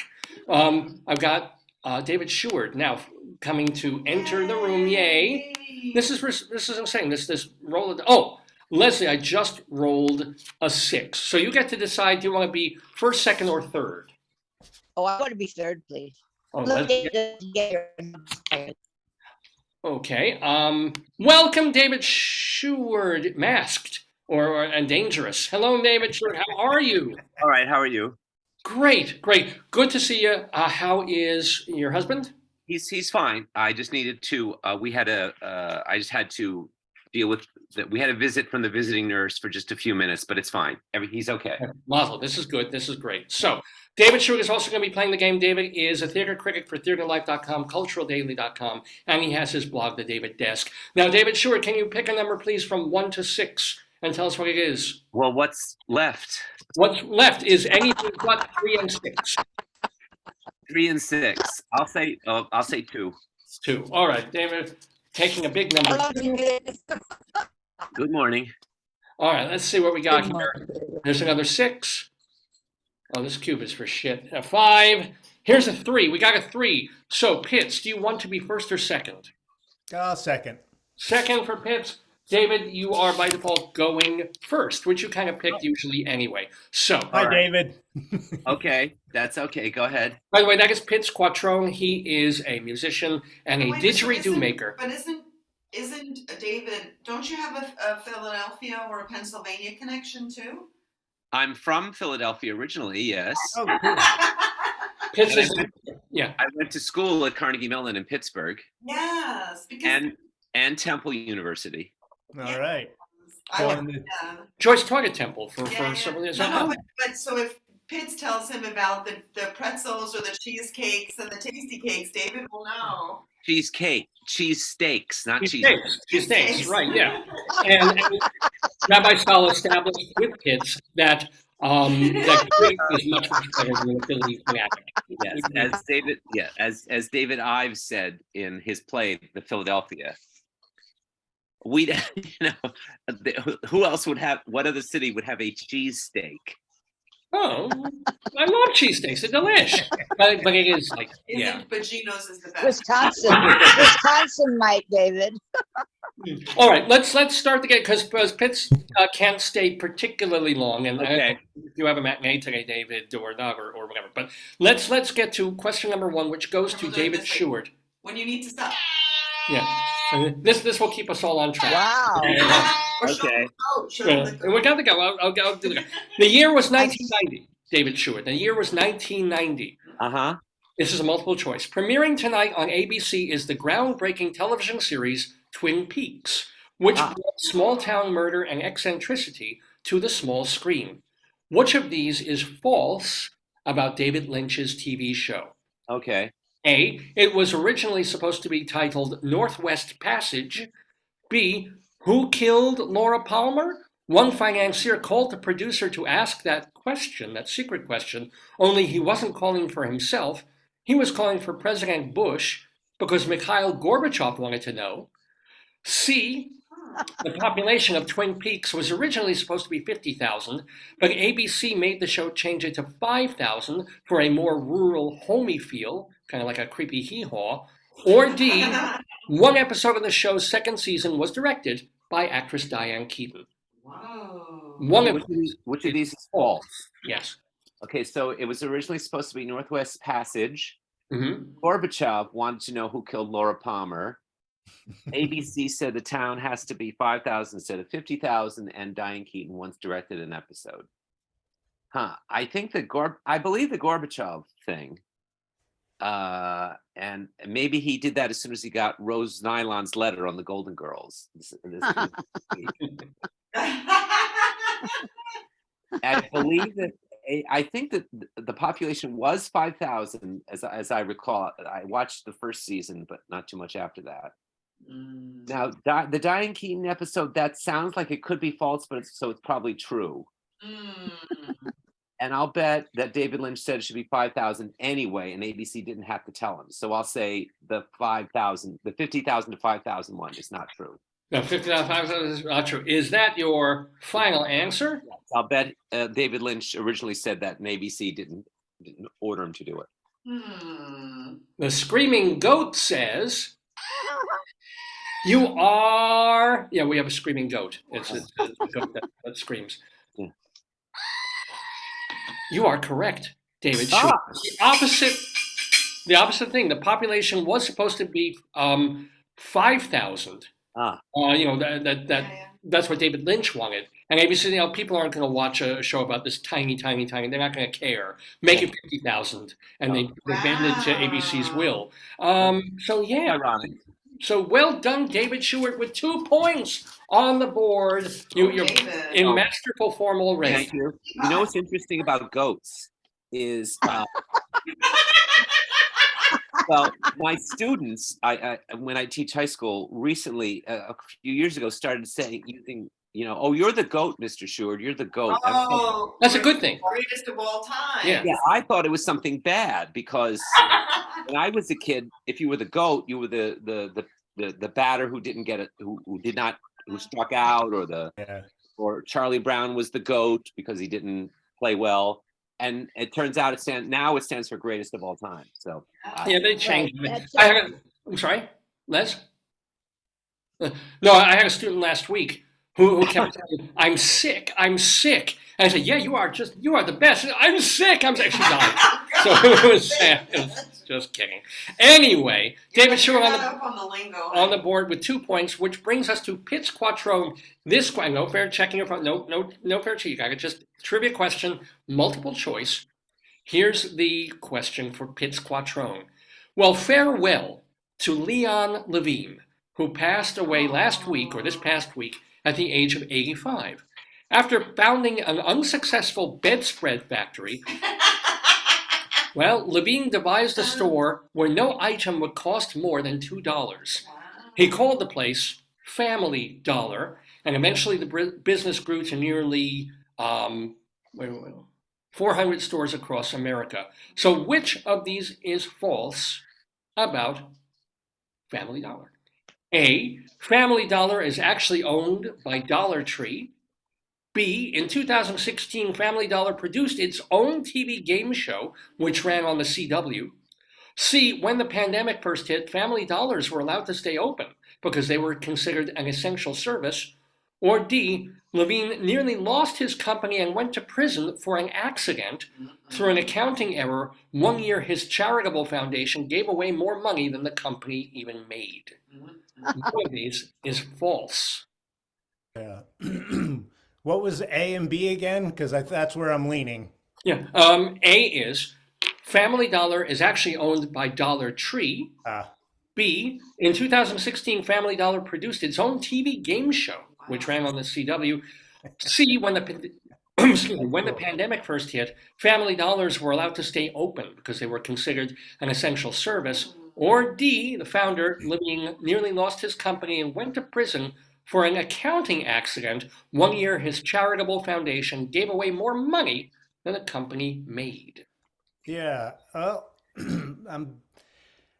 I would have to say A, because if it's Family Dollar, it's Family Dollar, and Dollar Tree seems like a different company, and they have their own stores. So is that your final answer? Yes, it is A.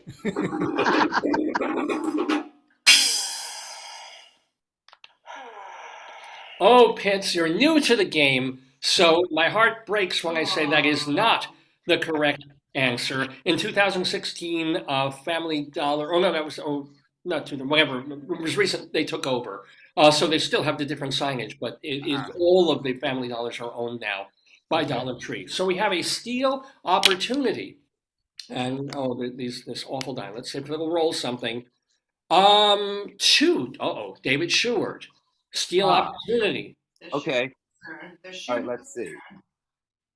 All right, so we have, they had their own quiz show, a game show on the CW. During the pandemic, they were open because it was considered an essential service, or someone almost went to jail because of a tax error. That they gave more money away in charity than they even owned. So which of these is false? Right. They all have the ring of truth. I don't know. I mean, just looking at it logically, I think the pandemic one is false. But going off the logic of the last question, I have to look at it from the opposite point of view. I never heard. I would be curious to know what the game show was on the CW. I really would. So I'll say that one is false. Is that your final answer, David Sheward? Oh, in fact, I didn't write it down, but it is true. They had 17. It was a flop. They had like 17 episodes that they just to bring free advertising in a way to the company. But no, there really was a TV game show based on Family Dollar. Leslie Hoban Blake. What was it called? I've got to look it up. Can you? Okay. It was called like Family Dollar Game Show. What was the game show? Family Dollar Feud. Family Dollar Feud. How much is this? 37 cents or 36 cents? Celebrity chef Pat Neely. The show Save to Win aired on the CW between Save to 2016 and Save 2017. to Win. Save to Win. Who is that chef Pat Neely? I don't know who that is. I gotta look. I'll have to look at some episodes up on YouTube. Yeah. Sometimes I kneel Patley, but I don't know. Leslie Hoban Blake. Pat Neely. I'm left with two choices, neither of which I like. I would have gone for either of the other two choices. That's what you said last time. Oh boy, given Donald Trump's difficulties, you might have thrown that in just to be funny. So we'll say that the charity gave away more than it made. And this is your risque sense of humor. There's nothing risque about it. David, I'm not using words correctly today. Go ahead. But is that going to be your final answer? Yes, D is going to be my final answer. You're ready. Oh, Leslie Hoban Blake, you missed it despite again. your not being visual, what was that? I don't know. But Leslie Hoban Blake, you have 2 points on the board because I made that up. You are absolutely right. Family Dollar did give a ton of money. They do. Or at least when Leon They Levine donate. was running it. Lots of Jewish organizations, lots of health organizations, Nice. but they never made a mistake in terms of accidentally giving away or trying to give away too much. I made that up. Anyway, we have a tie game between David Sheward and Leslie Hoban Blake on the Today Yesterday quiz as we move to question number 3, the last question of round 1 in our quiz. Leslie, you there? Yes, I'm here, dear. She's thinking. But wait, I have nothing to think about. I haven't got a question yet. you're going to think about how much you hate me, Leslie. You know why? Oh no! Oh no! Oh no! Yes, no. yes, yes. She usually No, gets don't do this to me, David. It Oh, is change. Oh no, this is actually not the one you really hate. This is change one I letter. changed the letter is the one I like. You see, okay. Oh, so she likes this one. Okay, Yeah. change one letter. I'll explain it to Pitz if she doesn't get it and it goes to you. But change one letter is each answer. There's 2 answers here, and they're only 1 letter different from the 2 of them. So if you think of one answer, you change 1 letter in that word, and it gives you the other answer. For example, it holds any picture you've got. Change 1 letter and it's hot. Frame turns into flame. Got it. So, but this question is directly for Leslie Hoban Blake. Change 1 letter about someone born today in Buffalo in 1943. Despite his follies, this Broadway dance meister made company a joyful noise. Change 1 letter for a movie titan of slapstick joys. Give me 1 second, please. Sure.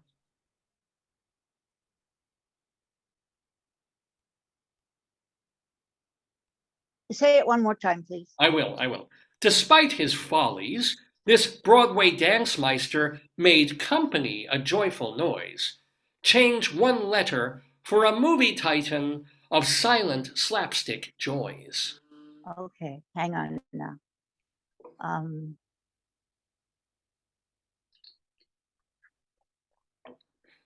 Oh, this is killing me. Oh, David, my mind is turned to cereal. I just think. work on the first word. Just work on the first term. No, I worked on the first word. Oh, no. I know who wrote those shows. But the choreographer, I'm stuck on somebody, and I can't change that to another name that makes any sense.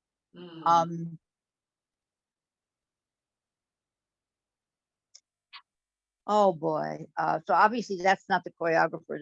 I'm not thinking of the right choreographer.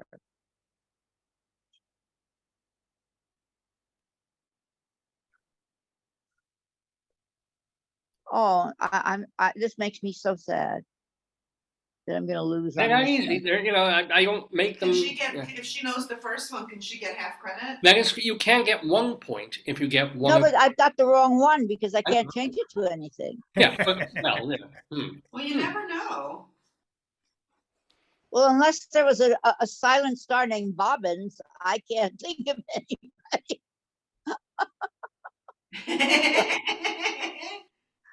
I've got the wrong guy. I know I've got the wrong guy. Well, I'm going to need an answer. I know. I keep saying Jerome Robbins in my head, and you can't be right because I can't change that to anything. I don't remember the choreographer. Okay, I'll just go with the wrong answer. Jerome Robbins. Jerome Robbins. And I can't change that to anything.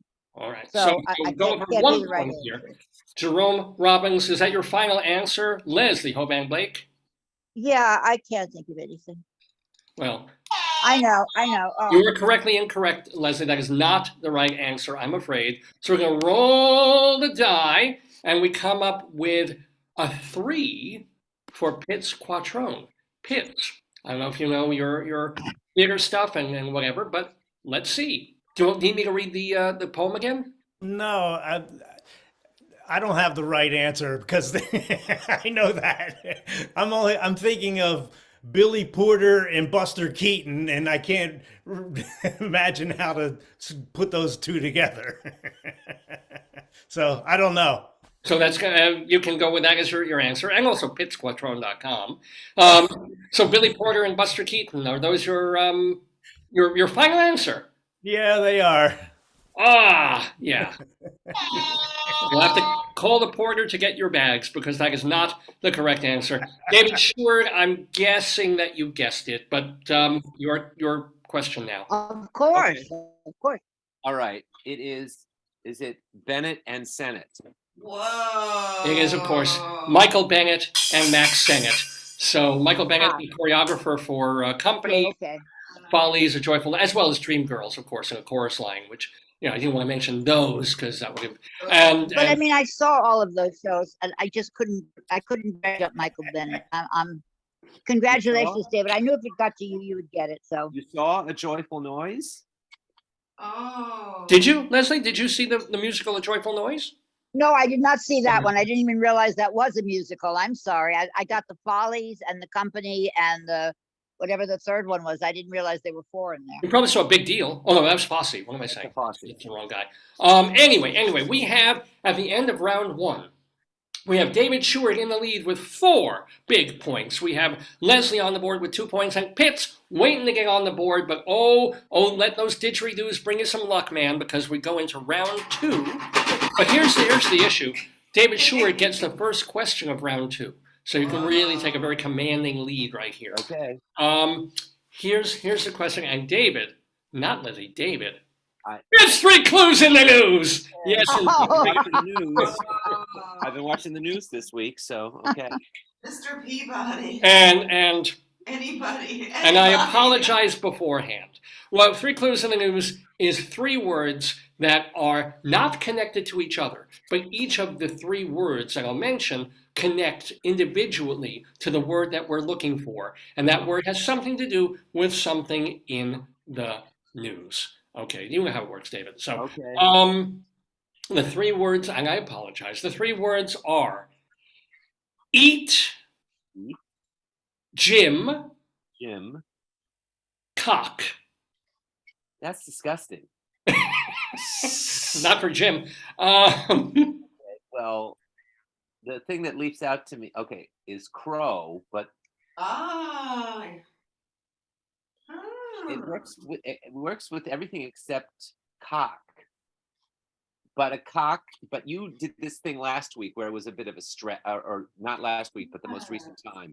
There was some sort of stretch where it was a stretch. Because a cock Can stretch, we know this. Yes.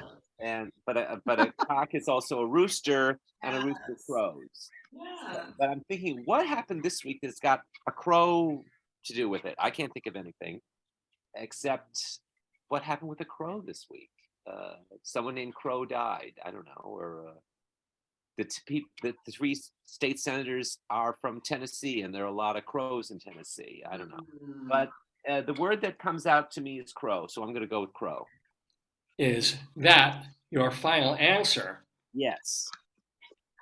I've got a crow. Yeah, well, ladies and gentlemen, David Sheward now on the board with 6 big points, because again, it's eat crow, Jim Crow, and cock crow is actually a phrase. A cock crow is but in terms of the news thing, for 2 decades, Supreme Court Justice Clarence Thomas, Indeed. what was that? Yeah. Go ahead. What Has about? accepted luxury gifts from Oh, GP mega donor Harlan Crow. Oh yes, I did see that. That's the guy's name. That's the guy's name. So Crow in the news. Good job. No, but what's so wonderful is that he's had to eat crow about it. So Yeah. that's He's crow not backwards apologizing. and upside down. Actually, he hasn't had to eat crow because nothing's going to happen to him. He's not going to resign. Well, They're not going to. He'll be embarrassed. no, to he's file. already explained that he was a close personal friend. Yes, I was As right. such, he was allowed to give him whatever the hell he wanted to. You So know? evidently, for the past 20 years, the Thomases have gone on these luxury vacations for Right. nothing. They haven't paid their own way. What a bunch of cheapskates! Well, if somebody offered me, I'd go. You know. But for 20 years, Yeah.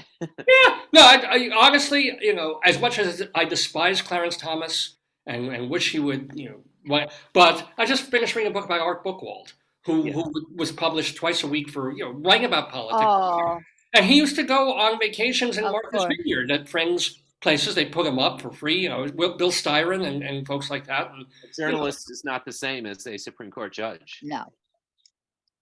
Or not you- quite. Not quite. We're critics, right? Critics get swag, you know. There Well- is a slippery, a little bit, not the same as Oh, a it's an extremely Yeah, slippery it's slope pretty, there. I indeed. don't really believe that no one ever said to him, hey, Clarence, how about throwing a little judgment our way How about the optics, Clarence? and have some caviar while you're at it. I mean, the awkward caviar, and there was pubic hair on it.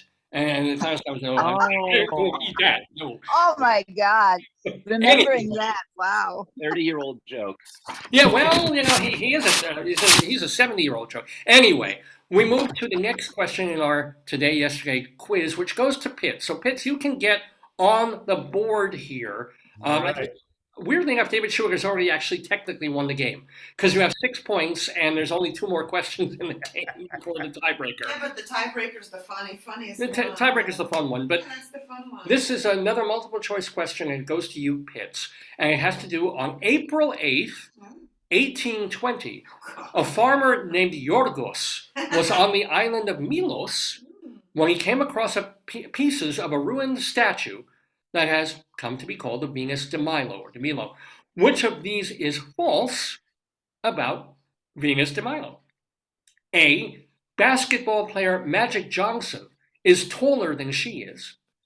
B. The statue has several small holes in it for hanging jewelry. C. The statue spent World War II hidden in the basement of the Palace of Nations in Geneva. Or D. It is generally agreed that when Venus still had arms, one of them was holding an apple. Ooh, clever. Which of these is false about the Venus de Milo? Well, my first thought was B with the jewelry. And then the holding the apple. Because are there apple trees in Greece? Right? I don't know.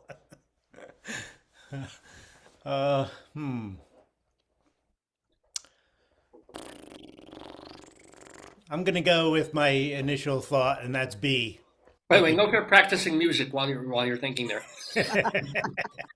Your initial thought is B, that it is not true that the statue has several small holes in it for hanging jewelry. They're saying that's a false thing. Is that going to be your final answer? It is. Well, I'm afraid that's not the whole story, Pitts. That is not the correct answer. They draped her with all sorts of things back in the day that have since been lost to history. But we're going to roll the die and see who gets to steal this question. It comes up with David. It's question number 2. Clean it up, David. So, backing up, so was it the apple that was the guess, or? Wait, no, you guessed about the small holes. Oh, the holes. So the apple. That was incorrect. The incorrect answer being false. So it's either Magic Johnson is taller than the statue. It was hidden in a basement in Geneva during World War II, or one of her arms had an apple. Theoretically, I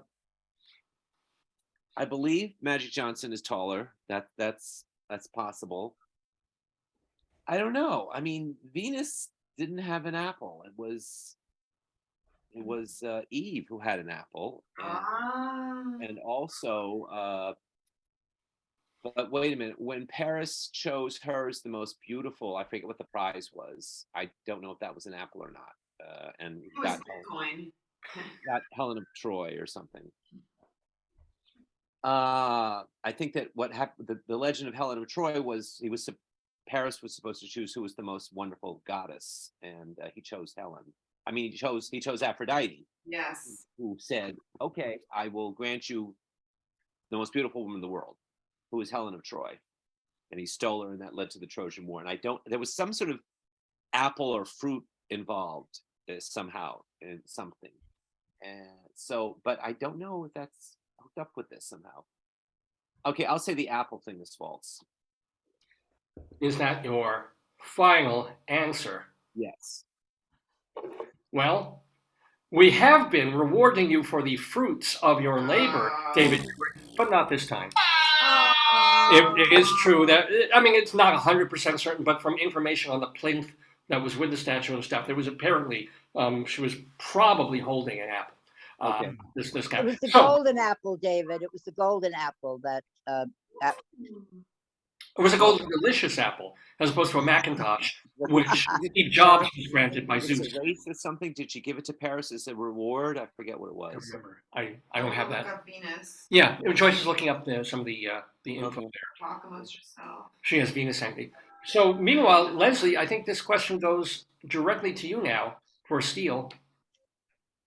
okay, so it's between Magic Johnson and a basement in Geneva. Magic- Interesting. Yeah. How would they have gotten it to a basement in Geneva safely during the war? Good question.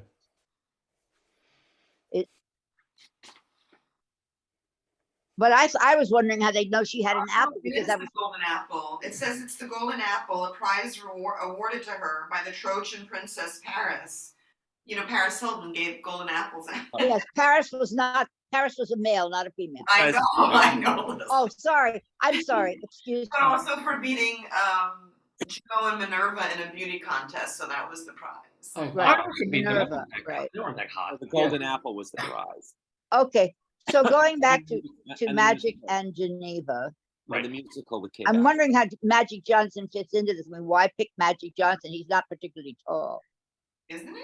Isn't he tall? He's not one of the taller. He's not one of the taller players. He's Oh. husky, but he's not one of the taller players. I love that word, husky. And it's Well- both him all his life. Yes. No. Oh, thank you. Okay. That's the word when we were growing up. That's what my Yeah, mom large said. boys, so- husky. Husky, Yeah. big and tall and husky boys, yeah. Right. Okay, so Magic or Geneva? I'm still not getting. I'm getting no vibe from. I'm going to go with A. You're going to say it is not true that Magic Johnson is taller than Venus de Milo. I've seen the. Yes, I'll say that. Final answer. And oh, I'm afraid your magic has run out, Leslie Hoban Blake. I have stumped the panel on this one because Magic Johnson is. Did I say Magic Johnson? Yeah, Magic Johnson is 6'9". He is Wow. 1 inch. Is he really? Oh my God! I'm totally not thinking of the right Magic Johnson in that case. That other Magic Johnson. The other Magic Johnson. He's not going to be my height. He's a basketball player. Even Spud Webb was taller I than. thought he was about 6'4". I didn't think he was 6'9". Yeah, he was 6'9", which is 1 inch taller than the actual Venus de Milo. Wow. But the statue during World War II, they swirled it out of the Louvre and got it to a chateau in the French countryside. That would be easier than getting it to Geneva at that point. That's why I was okay. And they, I talked myself out of my own thought no, process. you almost have. You do that sometimes, Leslie. I know I did was overthinking. It's always overthinking. And you know what they did? In the Louvre, they replaced it with a plaster of Paris replica that the Nazis Of course. was fake. So, and then it survived the war that way. So we still have a 6-point lead from David Sheward, 2 points for Leslie. Pitz not yet on the board. Leslie, this last question in our regular round goes to you. Mhm. So, and Pitz, by the way, it's about 1:45. How long can? Because this will probably take another 10 minutes. Do you have that, or do you have to scoop? I could hang for this question. Cool. But this one goes to Leslie. On Thursday, this past Thursday, at the age of 97, former New York Times food critic Mimi Sheraton died. Which of these was not a book written by Mimi Sheraton? A, 1,000 Foods to Eat Before You Die. B, Consider the Fork. C, The Bialy Eaters. Or D, The Whole World Loves Chicken Soup. Ah, Which is false. Well, yeah, all of these are books by Mimi Sheraton except one. was Mimi Sheraton the one who used to wear disguises to go out to I thought it was Gail Green. restaurants? I think it was Gail Green. Maybe they all did. Oh, Gail Green did that, okay. What? Sheraton. I remember the name. I don't remember ever reading anything by her, but I remember the name. In food lore, I guess. I don't know. So it's 1,000 foods to eat before you die. Was it foods or meals? Foods. 1,000 foods to eat before you die. Consider Okay. the fork. Consider the fork. The The Bialy Bialy eaters. eaters of the whole world loves 7. Yeah. chicken soup. Okay. Oh wow. Lord Almighty. All right, there's a series called 1,000 Things to Do Before You Die. I'm going to say that it was not A, So you're saying it's not true that one of because that's part of a series. right? So she didn't write part of that. Yeah, because yeah, go ahead. I know we're on a time frame. Go ahead. So I'm just gonna blow the horn on that one because that was an inedible answer. She did write a book called 1,000 Foods to Eat Before You Die. So I'm gonna roll the die, this particular die here, to come up with a 5, which is nobody's number. Oh, don't do this to me. A 2. Oh, David Sheward, you have 6 points. If you All right. So it's either consider the fork, which I do every day. Reality, Well, fork you, yeah. or the whole world loves chicken soup. I have seen. Now she probably wrote something like a variation on that, like everybody loves chicken soup or something like that. Consider the fork. What a piece of work is a fork. How infinite in practicality the times have it. I'm gonna go with the Bialy Eaters. It could be a title. I've seen crazier things.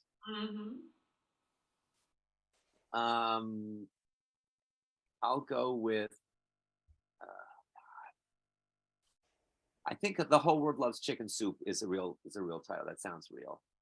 I'm gonna say, and the Bialy Eaters is crazy enough to be a real, but so is Consider the Fork, and we haven't had a B yet. We've had a C and a D. And I'll say Consider the Fork. Is that your final answer? Yes. Well, David Sheward, you are always on the right time, or in the right time zone. Consider the Fork is a book, but it's a 2013 book by British food writer B. Wilson. And the other books were actually by Mimi Sheraton, who was born, by the way, Miriam Solomon. So the Bialy Eaters was about her going to Poland. Hence Bialy Eaters, right, of course. And trying to find her family, her roots and the roots of that kind of food. And chicken soup, of course. Duh. So, David Sheward, wow. Clean it up. 8 points for today. Now, Pitz, we have one more question, but you have to go. Yeah, I got a boogie. So let me thank, first of all, but you guys stay here because we have the tiebreaker. Yes. Pitz, remind people that if they want a didgeridoo of their own, Yes. you can go to pitzquattrone.com, PITZQUATTRONE.com. You'll make them one, and you also, do you still do the healing services, or is that not part of what you're doing now? Or Well, I perform in a band called Sounds of Spirit, and that is a mobile meditation ensemble. But I don't have my vibroacoustic studio anymore. But yeah, so but if that application comes in with the Sounds of Spirit. do me a favor one more time before I let you go. You've got to go. I'm going to have to remove you from the room so you can go.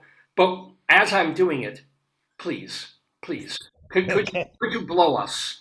Thank you. He's blowing us out. Is that the idea? Thank you, Pitz Quattrone. Thank you for being in the neighborhood. Thank you, Pitz. Lovely meeting you. Goodbye. Why is his name like Pitz? Is it a family name? That is his actual name. It's because it's shortened for a very Italian name. It was like Pitz Quattrone, something. Oh, I see. Okay. Yeah. All right. So we have, first of all, we have David Sheward, crowned the winner, 8 points, blah, blah, blah, running away with the game. I'm bowing down to you, David. You just can't see it. So, I'm doing the "we are not worthy" bow, but you know, you can't see it. So we have a tiebreaker. Jerry, okay?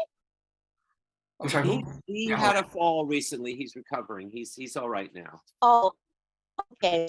My sister shattered her wrist, bow, so I'm glad that he's okay.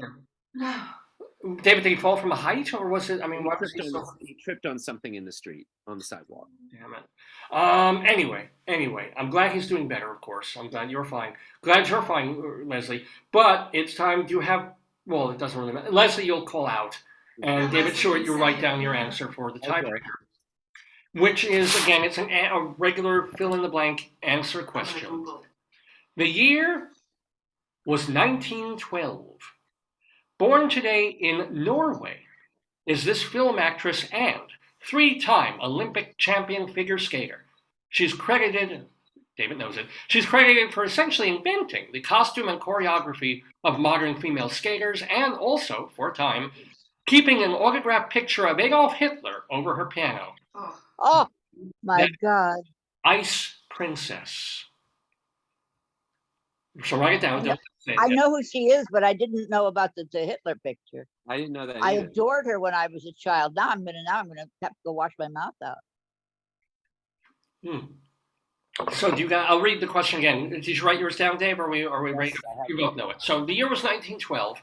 Born today in Norway is film actress and 3-time Olympic champion figure skater, credited for essentially inventing the costume and choreography of modern female skaters, and also, for a time, keeping an autographed picture of Adolf Hitler over her piano. Name that Ice Princess. 3, 2, 1. There you go. Sonia Haney. Sonia Haney is the correct answer. Well done, guys. So the Hitler story was she was invited to... Yeah. Not legitimately call her actress. She was the leader who spoke lines. I'm sorry, Leslie. I would not call what she did acting. She was a skater who spoke lines. Well, yeah, she was a terrible actress, apparently. The Hitler thing was when she first went to Germany for the Olympics. She passed by Hitler in the stand, actually gave him the salute, but not when, a few days later when the actual, all the athletes appeared. Then she ignored him. But her family, kept Hitler's portrait so that they left her family alone during World War II. So she was essentially collaborating. But Norway was notoriously anti-fascist. I'm very. They were occupied. I'm really. Yeah. What? Exactly. They were occupied by the Germans. Well, ultimately they were, but they were among the last to be occupied, and they successfully helped with this whole skiing thing. They helped people get across the Alps on skis during the war. No, seriously, this is where teaching little children. Leslie, I'm sorry, but your phone is breaking up, so it's kind of hard to hear. They didn't ski across the Alps here. They skied across the Alps. Wow, cool. I mean, it'd be cool if the A Sound of Music family did that. Julianne, sister plumber, like zhuzhing along there. It'd be like Phantom of the Opera. But that is the true thing, and she was, even to this day, people have weird feeling, call her a Quisling because she is kind of. Well, I would call it that. Yeah, there's something wrong with your phone. Leslie's turning into Max. I'm glad it worked. I'm glad it worked during the show. There we go. Yes, it's working now. So Leslie, I hope you do feel well enough to go to the theater next weekend. Have you done any? Thank you. If you can talk, have you done any new Two on the Aisles with Charlie Gross?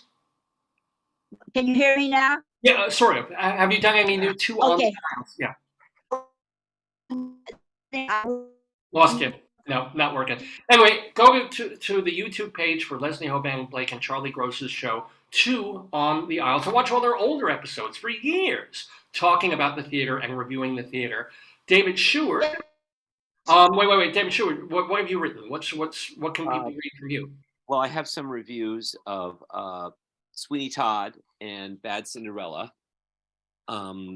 which compare and contrast the two, sort of a rematch between Sondheim. Sondheim and Lloyd Webber, yeah. A rematch between Sondheim and Lloyd Webber, because in 1988, the big thing at the Tonys was Phantom of the Opera versus Into the Woods. And now we have a sort of reversal of that, where Sondheim has the horror show and Lloyd Webber has the fairy tale. How bad was Bad Cinderella? Or It was pretty fine? bad. It was pretty bad. I thought it was pretty stupid. Oh, well. And it was... Yeah, but in what way? Yeah, Like, yeah. what was the? The humor was very one note. The whole thing was everybody in the town, all they cared about was looks. Cinderella and the prince are the prince in this version. The prince is the brother of the real Prince Charming, who has disappeared. And all the men in the town are muscular hunks with their shirts off, and all the women are like pretty teenagers, like out of Mean Girls. And the point is that Cinderella doesn't buy into any of this, and the prince, who is the brother of the missing prince, is sort of he's supposed to be a square and a milksop, and they're played by people who are just as good looking as everybody else. I mean, yeah, that's Broadway. That's video, sure. And the humor is very one note and very sophomoric and very overplayed. Everything is way over the top. It's not subtle at all. And Carolee Carmello, who plays the wicked stepmother, and the actress who plays the queen, is just as wicked as the wicked stepmother. So they're just like battling. The queen is played by Grace McLean, who actually I liked in Sups when it was off Broadway. But they've been directed to play it like, very over the top, very exaggerated. And it's Who directed it? The British director, Lawrence Connor. Okay. So it's very over the top. It's not funny. They're screaming their lung. They're exaggerating everything right from the get-go. So there's no subtlety. It's just loud, like that was. Is it meant for children? Teens. Yeah. But the cast does their best. The rest of the cast. I mean, Bad Cinderella. She used to be a bank employee, and she does a good job. She sings well. She's okay. And I don't begrudge anybody to make a living. But What are the audience? The audience thought, "Woo, this is great!" Woo. No, I don't get the feeling that this is going to be a hit, though. Is it tourist season? Yeah, it's very touristy. But Sweeney Todd is just brilliant, and Emily Ashford is brilliant. How is Josh Groban? Josh Groban is playing very good too. I enjoyed his performance very much. He's not just an actor who sings in this. I think nobody will be Angela. Nobody will be Angela. Emily Ashford she's really good. She's very funny. Oh wow! Actually, I'm New York on my list. I also have a review of The Life of Pi and The Coast Starlight. Ooh. That just got put up on Theater Life. Theaterlife.com. Theaterlife.com. And you also, the blog and culturaldaily.com. Yes. And you have a blog called The David Desk. The David Desk, yes. Is it Carol Burnett stuff, or did you write anything this week for it, or what?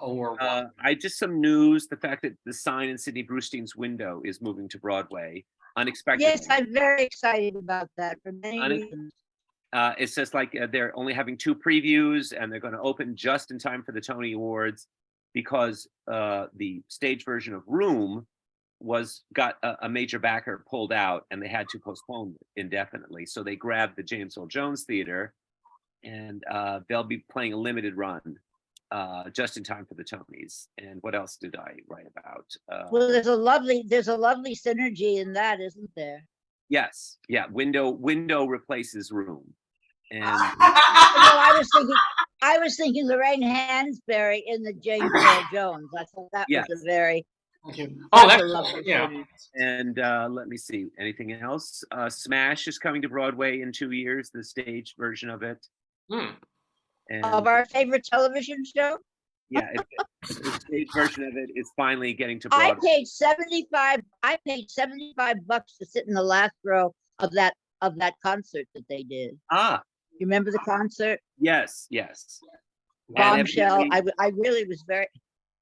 I'm sure in 10 years, Schmigadoon will have its own real And Broadway. there will be new there will be new songs, as well as some of the songs written for the shows, also by Mark Shaman and Scott Whitman. Cool.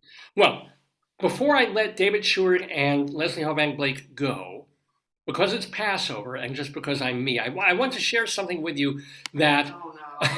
that we found. I've got how do I share a screen? Can I share a screen on this? I think I can. In Zoom, Lenny. Zoom. Here it is. Here it is. I'll share my own. I think I can do this. Do you guys see the YouTube screen? Yes. Yes. This comes from the guy from soundsofbroadway.com. If they would just let me do this. There was a musical in Florida, Century City Playhouse, for Passover called Mendel and Moses. It's not quite up to the level don't of. do that. Do you like these people? Don't do this to them. No, it's fake. This is. They're critics. They're theater critics, dude. We're not violating anyone's Wait. copyright. I'm hoping Went I'm away. on Facebook. It's Hold on on. YouTube. Yeah, it's on YouTube. It's on YouTube, but they It went turned it off. away. But you have to see a little bit of the acting and the performance here. Jeremiah Theatricals, combining the best of Broadway with the power and poetry of the Bible. Producing concerts, theatrical performances, and motion pictures. Jeremiah Ginsburg's 2 award-winning musicals and a third on the way dramatize uplifting biblical stories with warmth and humor on an epic scale. Here we are, Mendel, the backside of the Midian desert. Backside, front side, who can tell the difference? It's all sand. The musical Mendel and Moses introduces us to Mendel Moskowitz, who goes back in time to ancient Egypt for an unforgettable trip with Moses through the Exodus. You're a fire! To keep it light. It's that God of Israel again. Well, we have our gods too.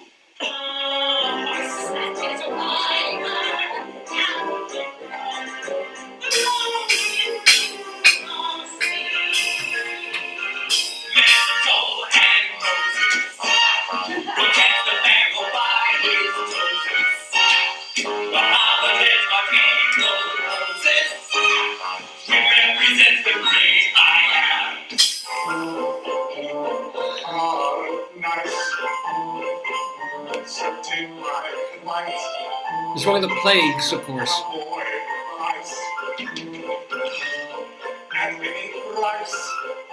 Yeah. Especially flight lights.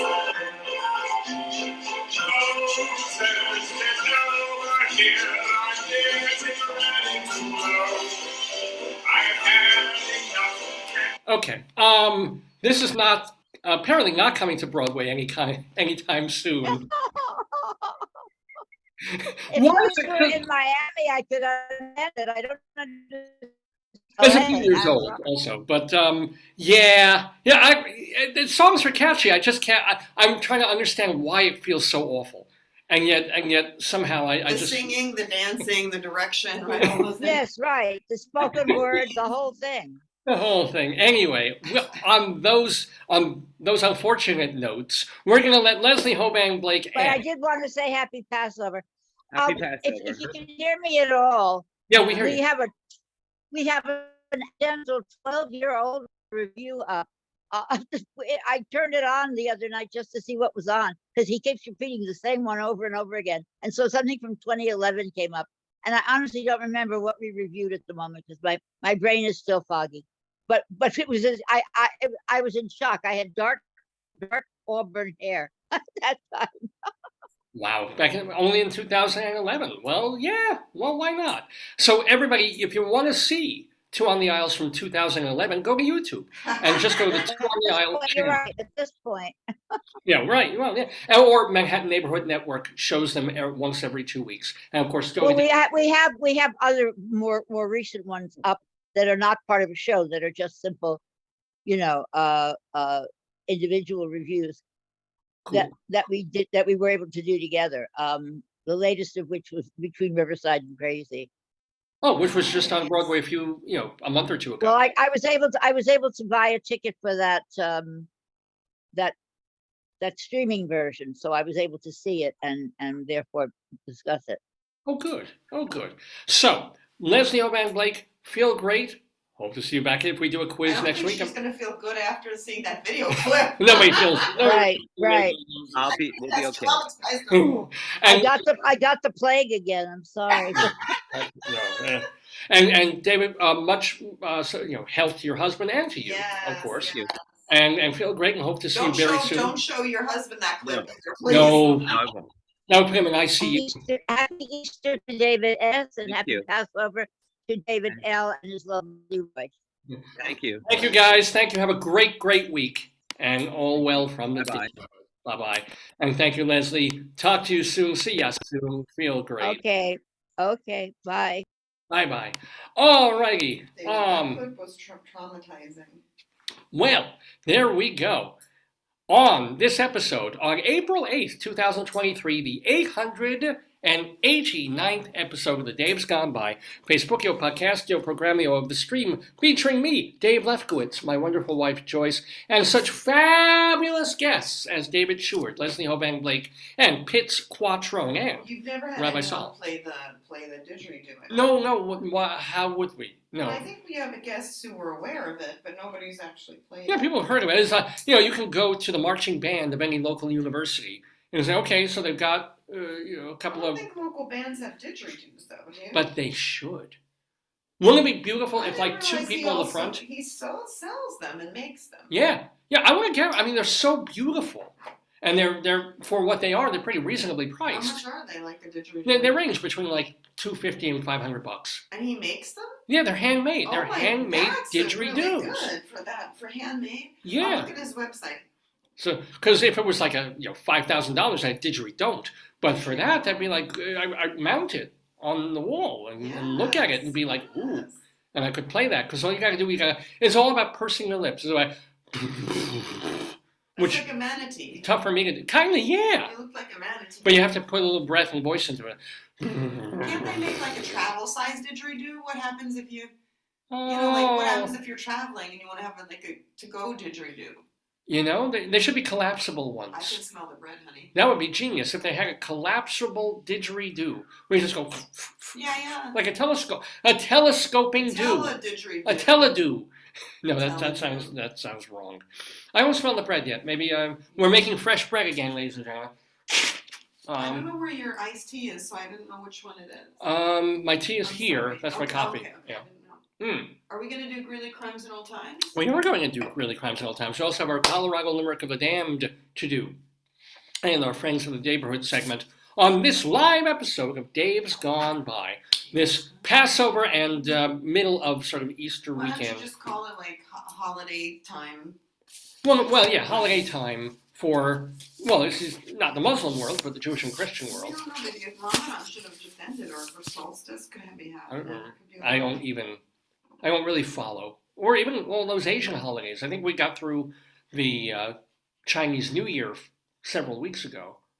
And then there's other stuff going on. But anyway, Greeley Crimes at All Times. So this is wonderful news here, ladies and gentlemen. There are two columns in the Greeley Tribune newspaper from Northern Colorado. It's a legitimate, real daily type newspaper. It is daily on the web, of course, but they come out hard copy now 4 times a week. And it's a real paper. What newspapers come out every day? The Times, right? The Times, the Post, the Daily News. Wall Street Journal, I'm sure, still publishes daily. Baltimore In Sun. print, In print, yeah. Okay. Oh, yeah.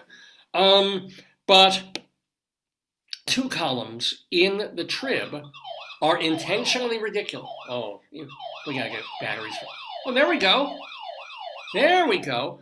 One of them is called Coplog, and it has to do with people who phone the police department to say, help, there's something weird going on in the neighborhood, and often the phone calls are weirder than the actual things.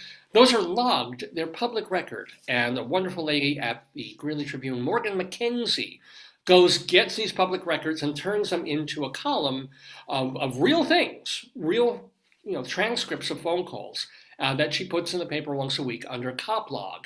Then there's another column called 100 Years Ago, where they go through the newspapers back in 1923, and our friend there, Mike Peters, looks for things that, to our modern eyes, are silly or nostalgic or shocking or stupid or fun.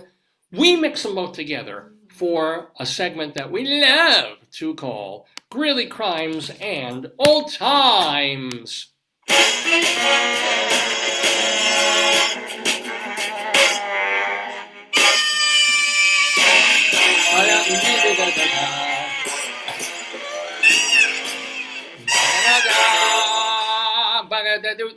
Oh, Greeley Crimes and Old Times, ladies and gentlemen, here in the Daverhood. So, let us begin. And again, a big thank you to Morgan, because for 4 months, there was no new crime. Greeley was such a quiet town. There was no crime at all. I think it's great she caught up. She's probably got a lot of other things. No, it wasn't on her. It was I'm about sure her job. She has a lot of other tasks to do too. No, nothing's as important as this. Well, I don't know that. I mean, I'm sure that she's a crime reporter. I'm sure there's, she's got other jobs. But here we are. It is back. It is back and beautiful. So we have some criminality to share with you, as well as some old time things, the things from 100 years ago. Brand new. This happened on February 19th, 2023. Police got a call. An emergency response order on 16th Avenue. And this was I did these because she sent me the actual police report on this. Customer or someone has backed into a gas meter, audibly blowing gas. Oh, hold on.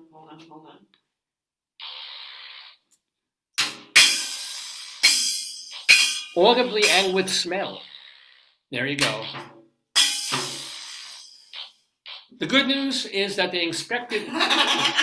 It was worse than gas. It created this. Actually, the good news was they inspected the meter, extremely minor damage, no gas. The person was farting? What could have been this?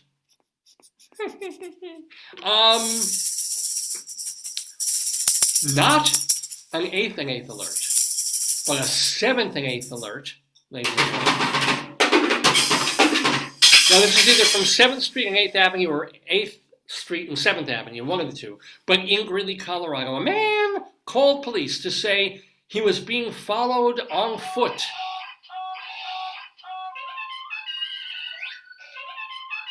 He is homeless and worried, which I guess he would be. So someone is following a homeless man. Yeah, but it's good they called. Yeah. You should I do guess. that, What are they going to do? Like, follow him? He felt he was being followed on foot, but he's just, maybe he has enemies. That could be a real. So, but this is a man on 47th Street was driving and hit a cow. Vehicle was movable. No word about the cow. So, yeah, we don't want to do that. We have deer around here that I'm always scared of running into, because people do. But if your car hits a cow, you're in, What I don't understand is, why didn't the cow honk his horn? Cows don't have horns. Oh, yes, they do. No, they don't. Bulls. Well, that's bull. Thank you very much.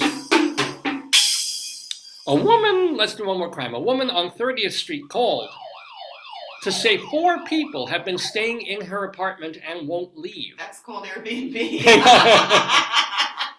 That's called tenancy during the pandemic. They're not on the lease, and she doesn't know the names. And she's asked them multiple times to vacate. The police, they promised police, however, that they would be out by tomorrow. This was back in February. Wow. But imagine, you have people just staying there, not on a lease. You don't even know who they are. You want them to go, and they're like, no.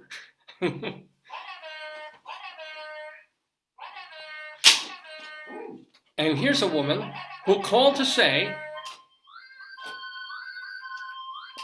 that her daughter had been receiving threatening text messages from an anonymous number. Mm-hmm. The mother then got a text asking, quote, "What kind of mother are you?" Wow. She's since blocked the number. Family, you think? That's some kind of melodrama. I mean, this is obviously someone who knows the family. What if they texted the daughter what now? The daughter's been receiving threatening texts. Yes. And then the mother gets a text. That she was a bad mother. Yeah. That's nice. Yeah. That's nice. Isn't that good? Isn't that lovely? Let's do some old times. These are things that were in the newspapers back in 1923, and now Mike Peters is going through those papers and sharing them with us. Oh, you'll be familiar with this. Colorado Teachers College has just completed its most successful season in the school's history. They had a 10-3 record, even though, follow this with me, please. They had a 10-3 record, even though many opponents on the season didn't show up on game nights or were committed to other projects. So how do you not win? Even though, Even if nobody shows up on the other team, don't you win? yeah, they kind of, that's. So how do you then have a lower score when people don't show up? Can you imagine if, like, there were nights when they lost the game and they were the only team on the field? Yeah. We could have won against ourselves. The Polish Colorado Teachers College. Yes. Where's the other team? Oh, no, they don't show up. So how'd you know we lose? We lost. We lose. Oh, we lose bad. Maybe they just have an inferiority complex, so they lose no matter what. Maybe. That's sad. They have a sports complex and an inferiority complex, ladies and gentlemen. Here's another old-timey thing from 1923. Both farmers and schoolboys are happy about the large snowfall this week. Farmers got the precipitation they needed, and the schools were closed because the school buses couldn't travel the roads. However, this is what they used to do back in the day. What do you think they did? They had homeschool. Oh, no, because it was probably too sudden for that or whatever. No, missing school days will be made up by attending school on Saturdays. Oh. That's boo. Well, I was going to, you wait, a snow day was like, whoa. School's out for the summer. If suddenly they were like, oh yeah, school's out today, and then, no, we'll be open on Saturday. I'd be like, what, are you kidding me? I think one year, this did happen, one year they had to tack on an extra day at the end of the school term because we had so many snow days out. And you had to, like New York State has this rule of 180 something days. But at least when you come in on Saturday, they just, if we were supposed to end the term on Tuesday, they ended on Wednesday. Well, but anyway. Wow. Do you have large numbers of dead and wounded ducks on your property? And do you need them removed? Call Thoroughbred Chesapeake Bay, the greatest retriever of dead and wounded ducks. Wow. Call GR 1788. That's GR 1788. Call GR 1788. That's cool. Yeah. And I had a tagline: "Don't let rotting, lice-ridden, maggot-eaten ducks keep you from a great lawn." Yeah, I like that. Can you imagine there were so many ducks and so many dead ducks around that people had a service? It could just be good marketing for this. You know, we don't know if it's real. It could be just good marketing. Or there were a lot of, well, honestly, maybe a lot of foxes around who were just, you know, they tear them to pieces and suddenly it's like, David. you don't want to touch it and dispose of them. You know, I don't know. Oh, this is terrible. Someone attempted to steal Jake Brethauer's auto on 8th Street in Greeley at 7 a.m. on Monday morning. However, they were frightened away, leaving the auto inside the garage. But Attack duck? the ignition switch was left open, Oh no. starting a fire. Oh no. Neighbors pushed the machine from the garage and extinguished the blaze. Damage was estimated at $30. That's pretty good. That's amazing. It was like the other time they did damage to a bank was like $5,000. It was like, yeah, they blew up half the garage and the car. It was like, $29.97 should do it. You That's know. good. Hon, What? we have an alert. We have an alert! We have an alert! Oh, how come there's only one tone on this damn thing? Know. That's better. Because you covered the hole. We have that's what she said, a potato alert Ooh. in Evans, Colorado, which is very close to Greeley. Evans, Colorado, a 7-pound boy was born to Mr. and Mrs. Charles Did they Leslie name on him Monday. Potato? And during the same, this is the item in the newspaper Yeah, from okay. 1923. In Evans, a 7-pound boy was born to Mr. and Mrs. Charles Leslie on Monday. And during the same few days, Charles Erickson loaded a car with potatoes for a trip to Denver. Wow. Why would you conflate those two? Why would you put that? I mean, I would. Well, Those are current events. That's happening. it's like they couldn't do them in two separate items. No, they're happening events. And not to mention, why is it news? Baby Mazel Tov, scions of the town or something. But a man loads a car with potatoes for a trip to Denver. This is a Maybe that brings money back to the town. Maybe, He makes some money. I guess so. I don't know. Ah. No, let's do one more of these because these are so much fun, and then I'll do an elsewhere. Hey, the Knights of Pythias. Oh, you can't really say that without lisping. The Knights of Pythias had their anniversary celebration Monday night at the Methodist Church. Oh, nice. 2 mammoth birthday cakes were donated. Okay. Oh, did one have like someone who hop out? Well, one had 19 candles for the 19 countries involved in the celebration, Oh, nice. and one with 54 candles. Oh This can't go well. Representing the birthday years of the group. While the cake with 19 candles was delicious, no. Yes. the 54 candle cake was too large to eat. So it was set up as a receptacle for birthday offerings inside the cake. The total donated came to $34.63. They could pay off the guy's I was gonna oil. say, yeah, they could pay off their So phone. were people just stuffing money Yes, inside in a the cake? Ew! I don't know. Maybe they had some kind of platform inside. Oh, those crazy Knights of Pythia. Let's do elsewhere. Let's go elsewhere for some news that was just in the papers. Well, I just found out about it this week, but this happened in the middle of March of this year. In London, we go all the way to London, England, for an elsewhere story that apparently has also been around and a thing for a while. I'm so late to these meme things, but here's the headline.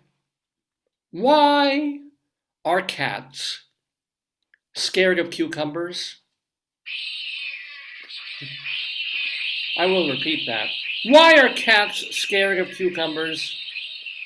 People have been sharing videos of their cat's extreme reaction to cucumbers.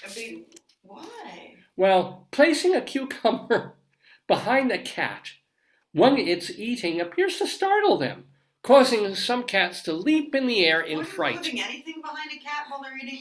Yes! I mean, Thank you! Is that just, or like a hairbrush, or like...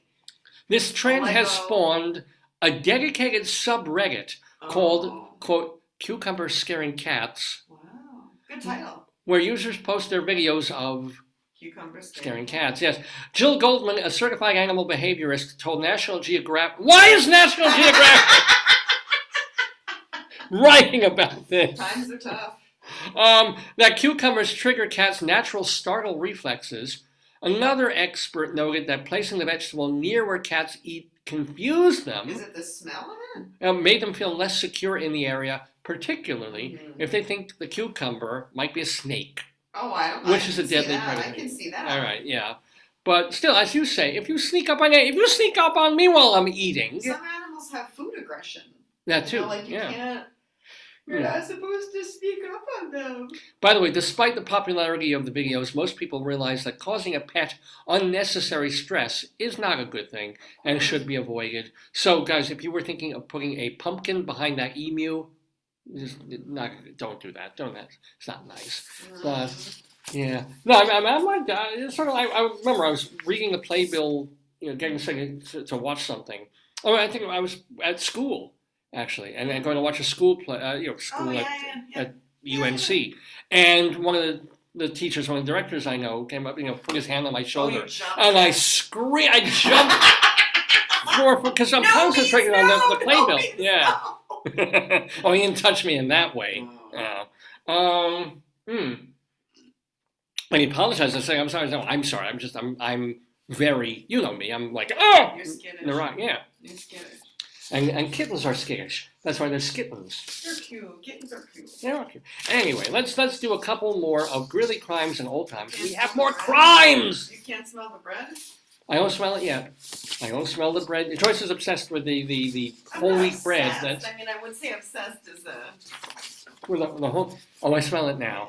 Oh, great! Get me hungry while we can't eat it until 12:15 anyway, so there's no rush. I didn't check the time. Yeah, you put it in at like 8 o'clock, so it'll go until about 12:15. It was early. Let's do. Oh, we have another a crime here. Okay. A dog on 20th Street was left on the porch all day. Okay. Cries all day long. Oh, Unknown food or water. yeah. Recurring issue. Oh. That's one of those I took directly from the line. It's like, oh. And it's written in almost haiku style. Yes. Dog on 20th Street, left on porch all day. Cries all day long. That's actually 5 syllables. Unknown food or water. Recurring issue. This is not a haiku. We're still back in February 19th. At a liquor store on 29th Street in Greeley, a man kept walking around the store, looking in the front door, and banging on the window. He was tall, tan-skinned, wearing Santa Claus PJ pants Oh. and a hooded sweatshirt.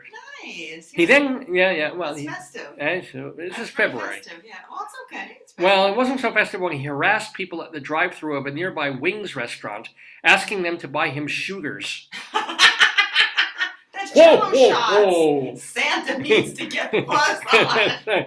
Santa's having trouble with his elves. Oh, oh, oh, oh. Wait, what's that? Santa needs Jack Daniel. I can't do that. How do I do a Santa voice? I can't. I don't know. Too Jewish. A person on 9th Street entered from the side, started to touch a window, and then walked out of camera view. Ooh. Wait, we gotta do that. See, Morgan does these so much better than I. I was just grabbing these and from like She's the got the earlier knack, list. you Yeah. know? She's got the knack. I'm gonna leave that one. Let's do one or two old times, and then we'll move on to more of the show. For the rest of the show of You Dave's just have gone by. to do your limerick. Oh yeah, and our friends of the Daverhood. Where do I have? Oh, I guess these. Here we go. I'm just looking for more old times. Here we go. Here we go. In celebration of their state championship, the Windsor High School basketball team was honored by the town this week. Coach Joseph Ryan was presented with a $50 gold watch. And that's pretty pricey back then. $50 gold watch engraved with his initials. Also, to honor the team's success, Yeah. They were given a cow. not quite, a solo was presented by a saxophone sextet. The kids love that. Oh, they did. And the song that this is not a joke. The honorary song they played was something called "My Curly-Headed Baby." This is how they honor the team Who's the from the curly-headed coach. baby? It was a popular song of the day. Oh, okay. Well, that's good. Here I looked it up. Here are lyrics to Oh, no. "My Curly-Headed Baby." Maybe they did it in just audio. They sing it. I hope not. Because if they did sing it, the lyrics include, "Oh, my baby, my little darky baby. Your daddy's in the cotton field, working for the food." And the irony is, this is when basketball players were white, you know. Oh, my Lord. Oh, man. I wish I could find a video of somebody singing that. My curly-headed baby. Maybe that should be, if we do our 25th anniversary celebration somewhere, that could be our dance. Oh man, this is real. Oh, okay, let's finish up with this though. The Kersey Ladies Aid Club, now this is not ladies getting AIDS, this is the Ladies Aid Club, gave 2 interesting playettes this week. Little plays. It should be playlets, but playettes this week. A box of monkeys and a pair of lunatics. That's a Both play. were well received. Okay. They were little skits or whatever they were. A box of They monkeys sound like a hoot. and a pair of lunatics at the Kersey Ladies Aid Club. Well, thank you for aiding me in getting this program going. It's Dave's Gone By. We're finishing Greeley Crimes and Old Times. Mr. Horace Greeley was no fool. No. I'm sure that you'll agree with me that Greeley was no fool. What he is getting at is that Mr. Greeley was no fool. Yippee-yi, yippee-yi. Yippee-yi-yi-yi, yippee-yi, yippee-yi.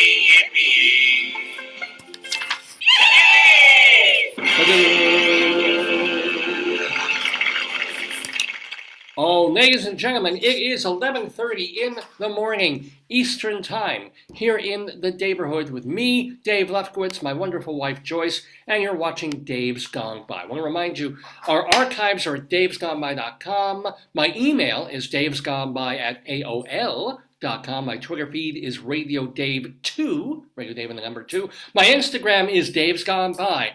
We have archives at archive.org also, and we have audio archives at castbox.fm. We also have a YouTube channel, the Dave's Gone By channel as well. And they got the I was so irate. I was so angry. Because, last week, 2 weeks ago, and still, I'm having issues with my hosts and my server for davesgoneby.com of how the size of the files I'm allowed to load. And then I have a whole other website, unconnected, called davesgoneby.com, where I've been uploading all the things I've written over the years, past 40 years. Everything from song lyrics to one-act plays to full-length plays to all the interviews I've done, things for Long Island Pulse and things for Long Island Woman and StageBuddy.com, all these stories that I've been writing and want to just have them all in one place. I'm never going to be a famous writer, never going to sell a million novels, never going to happen, but I want people to read my work. So I put it all at davelefkowitz.org. And suddenly I post something and the site stops working. And they give me a thing that I'm like trying to spam. Oh. I'm like, what? This is my work! I wrote it! What are you telling me? What is suddenly and if you go to the site, davelefkowitz.org, last week, it would suddenly give a thing like this site has been taken down because of Really? Is it up there now? illegal usage or stuff. So I immediately, you know how I am. I hit, I go from 0 to 700, and I'm like, God, there's no phone number to call because it's some, free. Well, the website's free. Okay, fine. But and I write this instant urgent thing. It's like, how are you telling me I am spamming my own work? Blah blah blah blah blah. Fire it off. And by the next morning, I got a thing. Our apologies. It's not a. Good. Well, it's better to be safe than sorry. Something got flagged by their spamometer or something along those lines that their automatic thing, their chat GPT or whatever, AI, figured out or looked at something and thought, violating copyright, not his, is mine. So within, and I will say this for the WordPress people, WordPress.com is back up, it's working, and you can go there and see all my stuff. It looks great. So davelefkowitz.org to read me. And so I thank them for fixing that really, really quickly because I lost my shit for a long evening. Anyway, we have our Colorado Limerick of the Damned to do a little bit later in the show. This is a poem about different places in Colorado, and they're usually awful. And they're generally vulgar and sexual and ridiculous. This one is not. This one is just kind of, this could have literally been Chaucerian or something. But anyway, we'll get to it. First, we want to thank some people, friends of the Daverhood. Those include the folks who've been on this program today. First of all, Rabbi Saul Solomon, founder, spiritual leader of Temple Sons of Bitches. Happy Passover, Rabbi Saul. Remember that he has a website called ShalomDammit.com, DAMMIT, ShalomDammit.com, where you can read his rabbinical reflections and hear them too. Watch his hilarious TV show from his year on Long Island cable TV, and even his brilliant stage show, Shalom Dammit, An Evening with Rabbi Saul Solomon, and as it was videoed professionally at the Richmond Shepherd Theater off Broadway quite a few years ago. It's all there at shalomdammit.com. Plus, I want to remind you that David Sheward, our champion by far of yesterday, the quiz. The Quizmeister, David Sheward. Read him in theaterlife.com, culturaldaily.com, as well as the David Desk for his blog. I mean, he's so prolific. I know, right? And the man teaches full-time. He's got a full-time job. He's got to go to the theater, write about the theater. I guess he's used to it. It's probably part of his routine. It's the life I was living in my 20s and 30s, quite honestly. even into my 40s. I'm beyond that now. No, you're not. No, not You at can all. still do it. I hope that Sweeney Todd is still playing. You know, how long? Oh, yeah. How long do you think it will last? Probably a long time. It's a classic, right? Well, they have, I'm sure, Groban for only a limited, but they may, if they can find another star, they'll get someone in for him. To keep it, yeah. Yeah. I hope you get to see it. I want to see Sweeney Todd. I want to see Leopoldstadt. I want to see. Oh, wow. Well, I want to see everything, but not everything I want to How do see. you know when they're gonna close? Oh, I keep tabs on these Okay. things. I'll know. Okay. Nothing's going to close. Maybe one or two things may leave before the Tonys. And I missed certain things that were playing in, obviously, the late fall, the winter, and the early spring, because they were limited. They mentioned Between Riverside and Crazy. That's gone. Shorter runs, yeah. right? So, I can't see everything. There's a Doll's House. I don't really need to see a Doll's House again, even though Jessica Chastain is supposed to be really good. What else? What else is in there? No, but I distracted you. Oh, I want to see Some Like It Hot. It's supposed to be a really wonderful, fun musical. So, anyway. Friends of the Neighborhood. Friends of the Daverhood. So those include David Sheward Leslie, Hoban Blake from Two on the Isle, and our new friend, Pitz Quattrone. Is that his real name? He said it was shortened down from Italian, like Pitz Quattrone. So Pitz is really his name. Wow. His first name. Pitz. Check him out. Buy a didgeridoo. I mean, it's such a lovely looking instrument. Aside from the fact that makes them. Yeah. Plus, you can wake up every morning, and no joke. He was talking about sleep apnea. If you suffer, I know people who suffer from sleep apnea. That helps it. If you do an exercise using the didgeridoo. It says North German. It's a short form of Petrus or Peter. Oh, Pitz. Oh, yeah, that makes sense. Pitz. So, PitzQuattrone.com. Oh, wow. What? Was the surname in charge of people who do measuring for Pitzer to measure? Oh. In French. Wow. Pitzer. Did not know that at all. So we thank Pitz Quattrone for being here in the Daverhood, and we definitely point you to his web. Also, even if you're not interested in buying or looking at didgeridoos, check his music videos out on YouTube. There's Electric Tan, which they make fun of on Jimmy Fallon, but it's in some ways it's actually very cool. And Tasty Cakes and Cheesesteaks and Tasty Cakes. Gotta check these songs out. They're actually pretty great videos and pretty wild and fun and catchy. All right, those are friends of the Daverhood who are on the program today on our 889th show. But what about folks who were on Dave's Gone By a month ago, or a year, or 10, or 19 years ago? What are they up to? We let you know in this segment, which is called The Friends of the Daverhood. La, la, la. La, la, la. La, la, la, la. Oh, yeah. Oh, that's good stuff right there. So who has been on this program over the years, and what are they up to now? Because we consider them friends. We consider them family of the Daverhood. Congratulations to a bunch of our friends. Sydney Meyer, who helps run Don't Tell Mama. Liz, Liz hasn't been on the show, but her sister, Ann Hampton Calloway. Congratulations to them because they won Best Duo Performance. Jeff Harner for Best Recording. Ricky Ritzel, a Lifetime Achievement Award. All of them honored by the Manhattan Association of Cabarets and Clubs. The winners of all these awards were announced on April 4th, a couple of days ago. So yay for the Max, and yay for our friends Sydney and Ann and Jeff and Ricky. Yay. Want to let you know that tomorrow, Sunday, you can see the solo show When Your Soulmate Dies by Steve Epstein. He's talking about his long marriage and working creative partnership with his wife. They were a duo called Epstein and Hassan. She passed away. That was, it was very touching. I thought his interview was very touching, David. And had tremendous issues with the American healthcare system, which he talks about in this remembrance of her, and he's got video of her in there too. It's a solo show called When Your Soulmate Dies. So hard for him. No kidding. Oh yeah.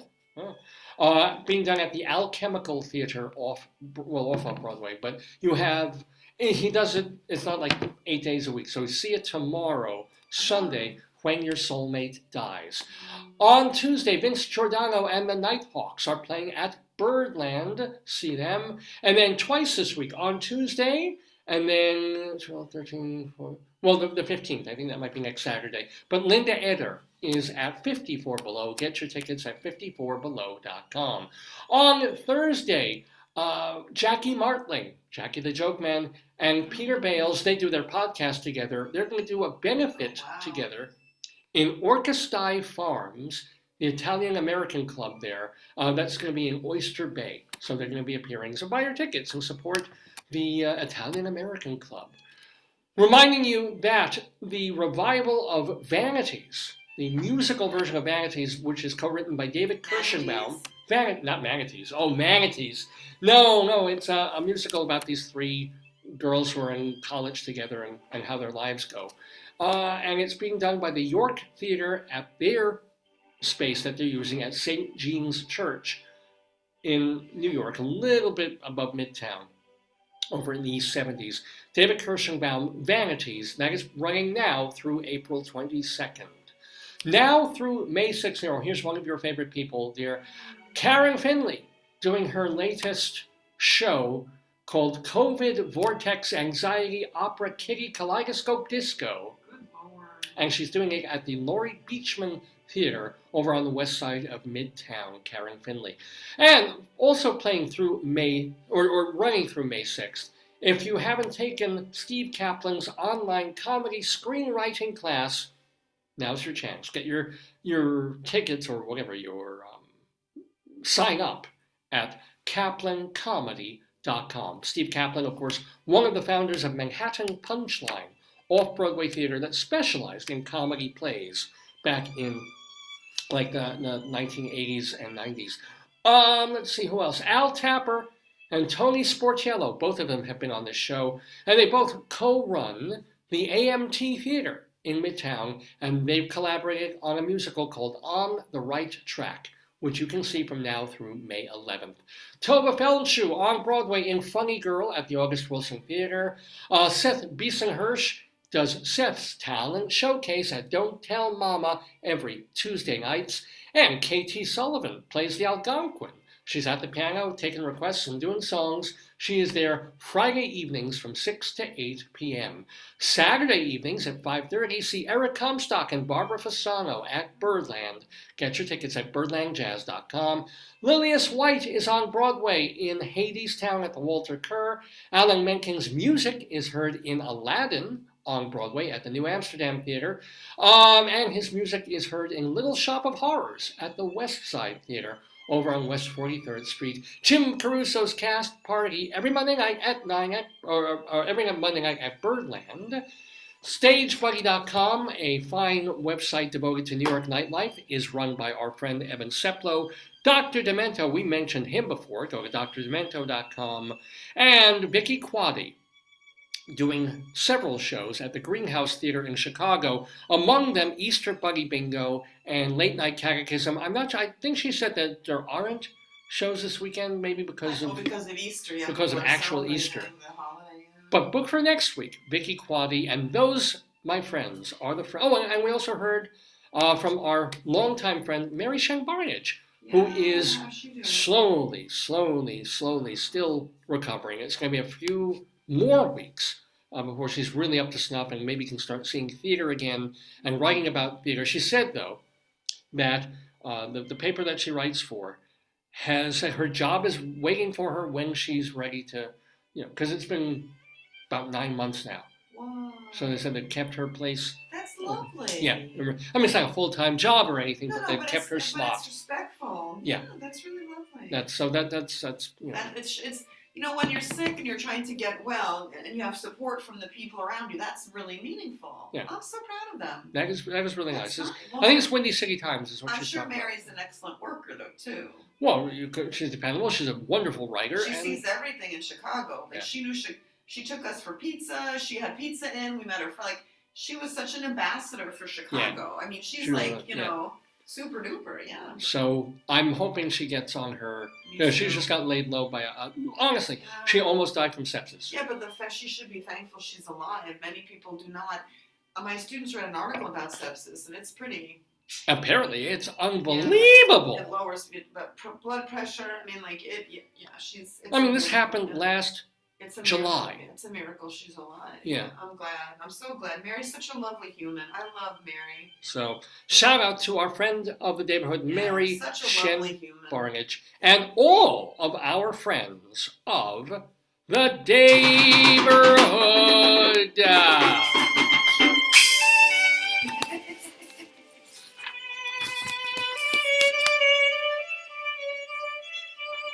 Oh, so nice.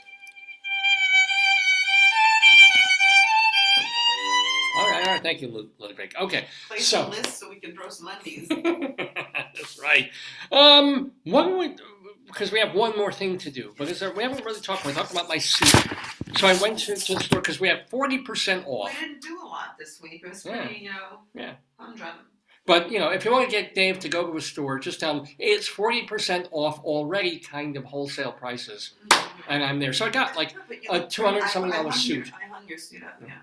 Thank you for about $150. Where did the bottles go we bought yesterday? I think they're still maybe downstairs, or maybe I accidentally brought them up. I don't see them downstairs. Okay. Oh. We bought the Soda Stream, the small bottles, so you can have smaller bottles of Soda Stream. Yay! Maybe before we go, we should return the bottles if we finish the bottles this weekend. Yeah. Do you want to talk about Donald Trump? No. I know, right? Let's end this. As you had such a beautiful show. Well, we're ending on our Colorado Limerick of the Damned. That's unfortunate, but even your numbers are pretty. Yeah, isn't this nice? So, all right, but really, we have nothing else to talk. I mean, there's so much going on in the world. The Tennessee thing, and then the Trump thing, and I can't be let down. I know. Well, no, you should be thrilled. You're no fan, certainly no fan of Trump. You should be delighted that he's. I'm no fan of anybody. I am sleep deprived, so I need to eat my foodies, David. Well, it won't be ready for another half hour, no matter what. So. That's not true. What? You put it in 8 o'clock, right? No, before 8. Did you? Yeah. I think I am smelling it. Yeah, this smells like it's bacon, so I think it's 12, right? Oh, if it smelled like bacon, I'd be all over it. You should just buy bacon, and you could make bacon. I've done that. I back when we were in Colorado, I used to buy bacon and put it in the microwave, and then I would literally use up a roll of paper towels, just blotting the grease from the. It was delicious. Yeah. But it was like blot, blot, blot, blot. Anyway. They probably have a cooker from bacon in the microwave. I hope they do. And they have pre-cooked bacon, which has probably already got most of the oof out of it. Yeah. But I'm sure. Let's get the oof out of this. This is something that we do every week called the Colorado Limerick of the Damned, because Joyce and I lived in northern Colorado for about 12, 13 years. And I got it into my head to write a poem about all these different places in Colorado that I possibly could, trying to rhyme the city or town or burg with as many rhymes as I could, while being filthy, hilarious, and disgusting, which is my stock and trade. We gotta get our taxes in. I'm waiting to hear back from you know who. So this week we go to Florence, Colorado. Florence, Colorado. Joyce and I have actually been to Florence, Italy, and we never have somehow made it to Florence, Colorado. But it's a place, not a small place either. I'm going to tell you a little bit about it and give you a limerick about it as our Colorado Limerick of the Damned. A limerick is a comic verse of 5 lines, in which lines 1, 2, and 5 will end with words that rhyme. And likewise, verses 3 and 4 also end with words that rhyme. So this is a limerick. Rocky Mountain.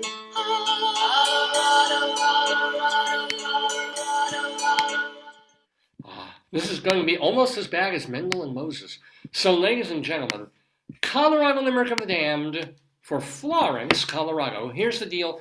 It's a mile-high city in south central Colorado. It's got about 4,000 people in it. And it's at the base of the Rocky Mountains. And I didn't know they had this. In something called the Colorado Banana Belt. I know they don't grow bananas in Colorado.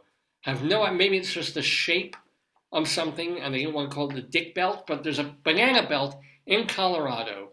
And it was also a major railroad hub back in the day. In the 1860s, they discovered oil there, and then they incorporated the place in 1887. The city was named after Florence, the daughter of a local settler named James McCandless, so named it after her, very nice. It's currently a really cool place, booming downtown with restaurants, art galleries, antique stores, and retail shops. And just outside of town is the only, would you believe it, the only federal Supermax prison in the United States. That's where Supermax is. It's in the middle of nowhere. Well, not nowhere. What's it called? Florence? I don't have the name of the prison. Florence, no, look it up, yeah. Florence, just Florence, Colorado prison, or Supermax prison, as opposed to the not so Supermax. Supermax prison in Florence, Colorado.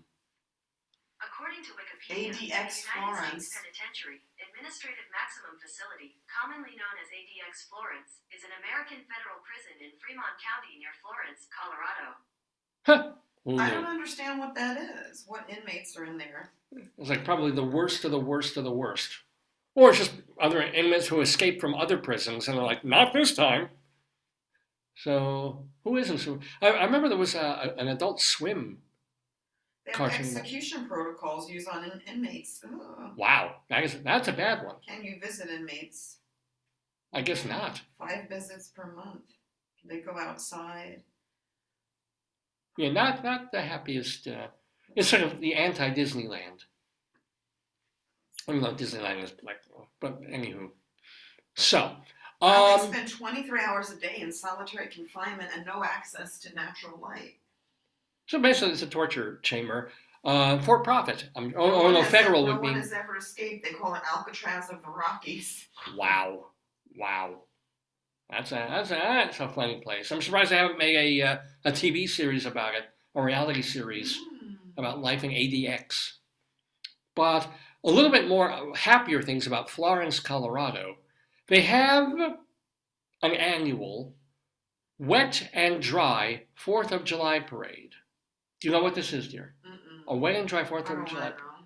The parade starts out dry, but then the fire department starts soaking everybody with water. And then the pedestrians who have little water cannons and super soakers themselves soak back. So basically, I mean, it's July 4th in the middle of dry Colorado. It's probably really sunny, 80-something degree weather. People feel, they come out there, they want to get soaked with spray and water, and by the time they're ready to go back in and go home, I'm sure they're dry already. But they call it a wet and dry 4th of July parade. This is not somebody ruining the parade. This is actually like a town part of it, like when they throw tomatoes in that town of Italy. So it's a kind of a cool place, Florence, Colorado. We have. The Supermax is not FYI. I'm reading about No, it. it's not cool. But here is my poem, or my Limerick of the Damned, about Florence. Oh, wait. What? They have one thing called the Bomber's Row. It was Timothy McVeigh, Terry Nichols, Whoa. Ramiz Youssef, Eric Rudolph, and Ted Kaczynski. They were all there. in that one particular. Wow, the Unabomber was there. Mhm. Cool. And Ramzi Youssef and those delightful people. Well, this is a not delightful poem, but it's not something that you need to get the kids out of the room or anything like that. It's not dirty. It's not even that sick. It's just kind of sad. But at least I figured out how to rhyme Florence with something. So give me credit for that. Our Colorado Limerick of the Damned for Florence, Colorado. A wicked old swindler in Florence deserves our contempt and abhorrence. With pyramid schemes, he devastates dreams by feeding on greed and ignorance.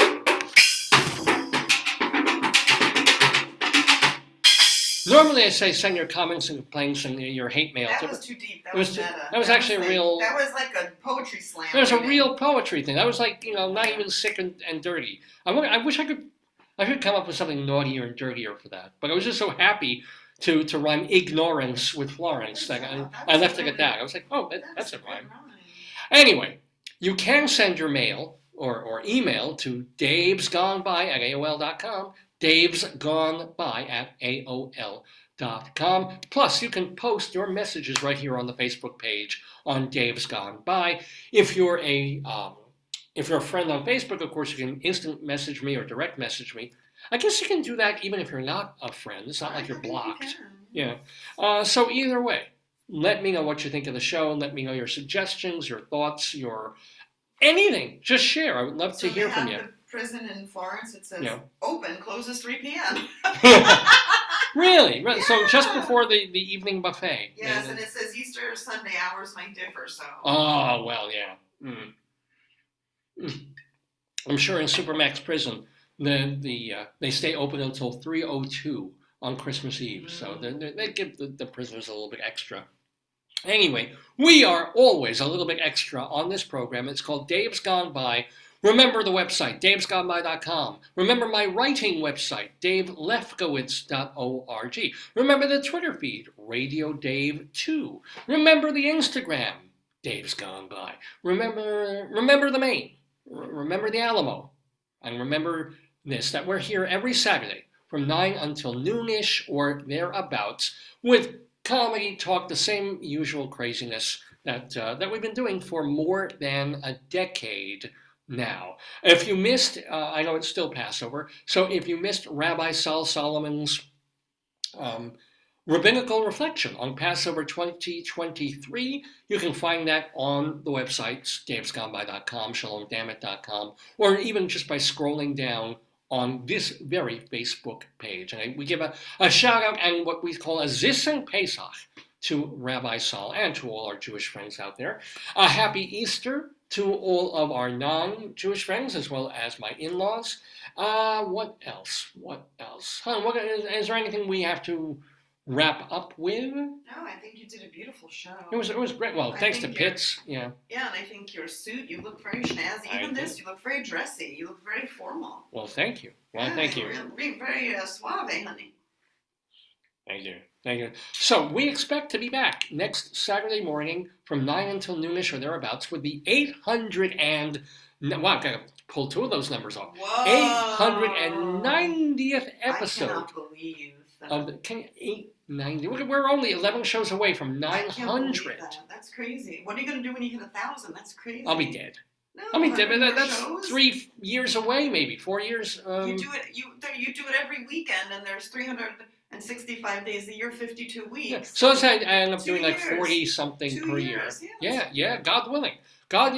Sometime in 2025 or 6. We're wise. I have no idea what what kind of do or I bash. think you should do it from a bouncy castle. No, not bouncy castle. A sliding bouncy castle. I don't think What you is should sliding show. bouncy castle? Just like we saw at school. We Yes! slide, yes. Yes. It was so dismal. It was like a family with kids and nobody there, and like 2 humongous bouncy castles. I know. That was at school the other day. We Sad. literally last night on a day when the school was open and Yeah, but doing it was classes, even though raining. it shouldn't was have like been. raining. Nobody was there. No. And then you had just like this, all this bouncy stuff set up. Yes, I'm gonna. And it would have been so great to see, except some assholes sprayed graffiti in the garage. Oh, well, that we don't know who did. We it. can see them doing it, but No. suddenly, like the garage for the university We don't know. has spray paint on some of They the. have, what do you call that?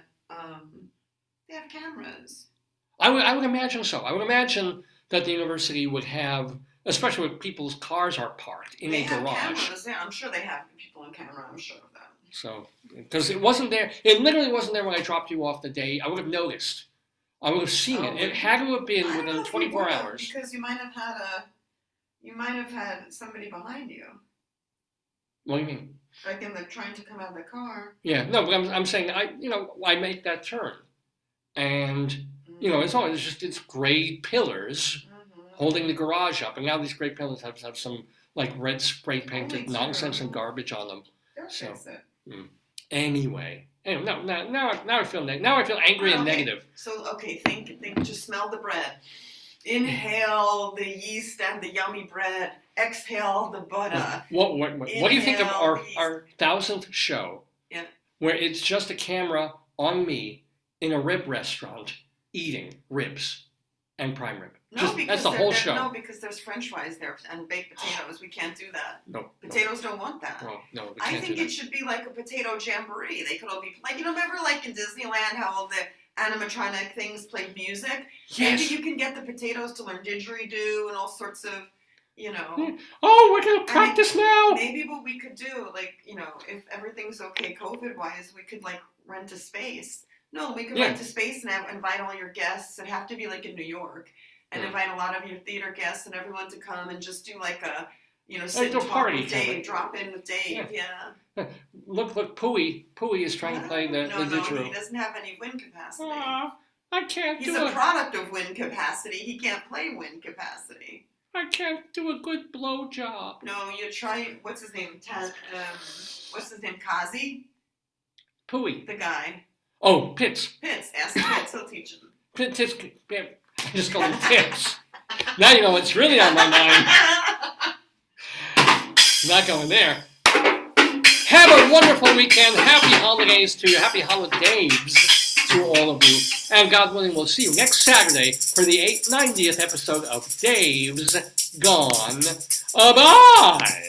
Days gone by. Days gone by. Days gone by. Days gone by.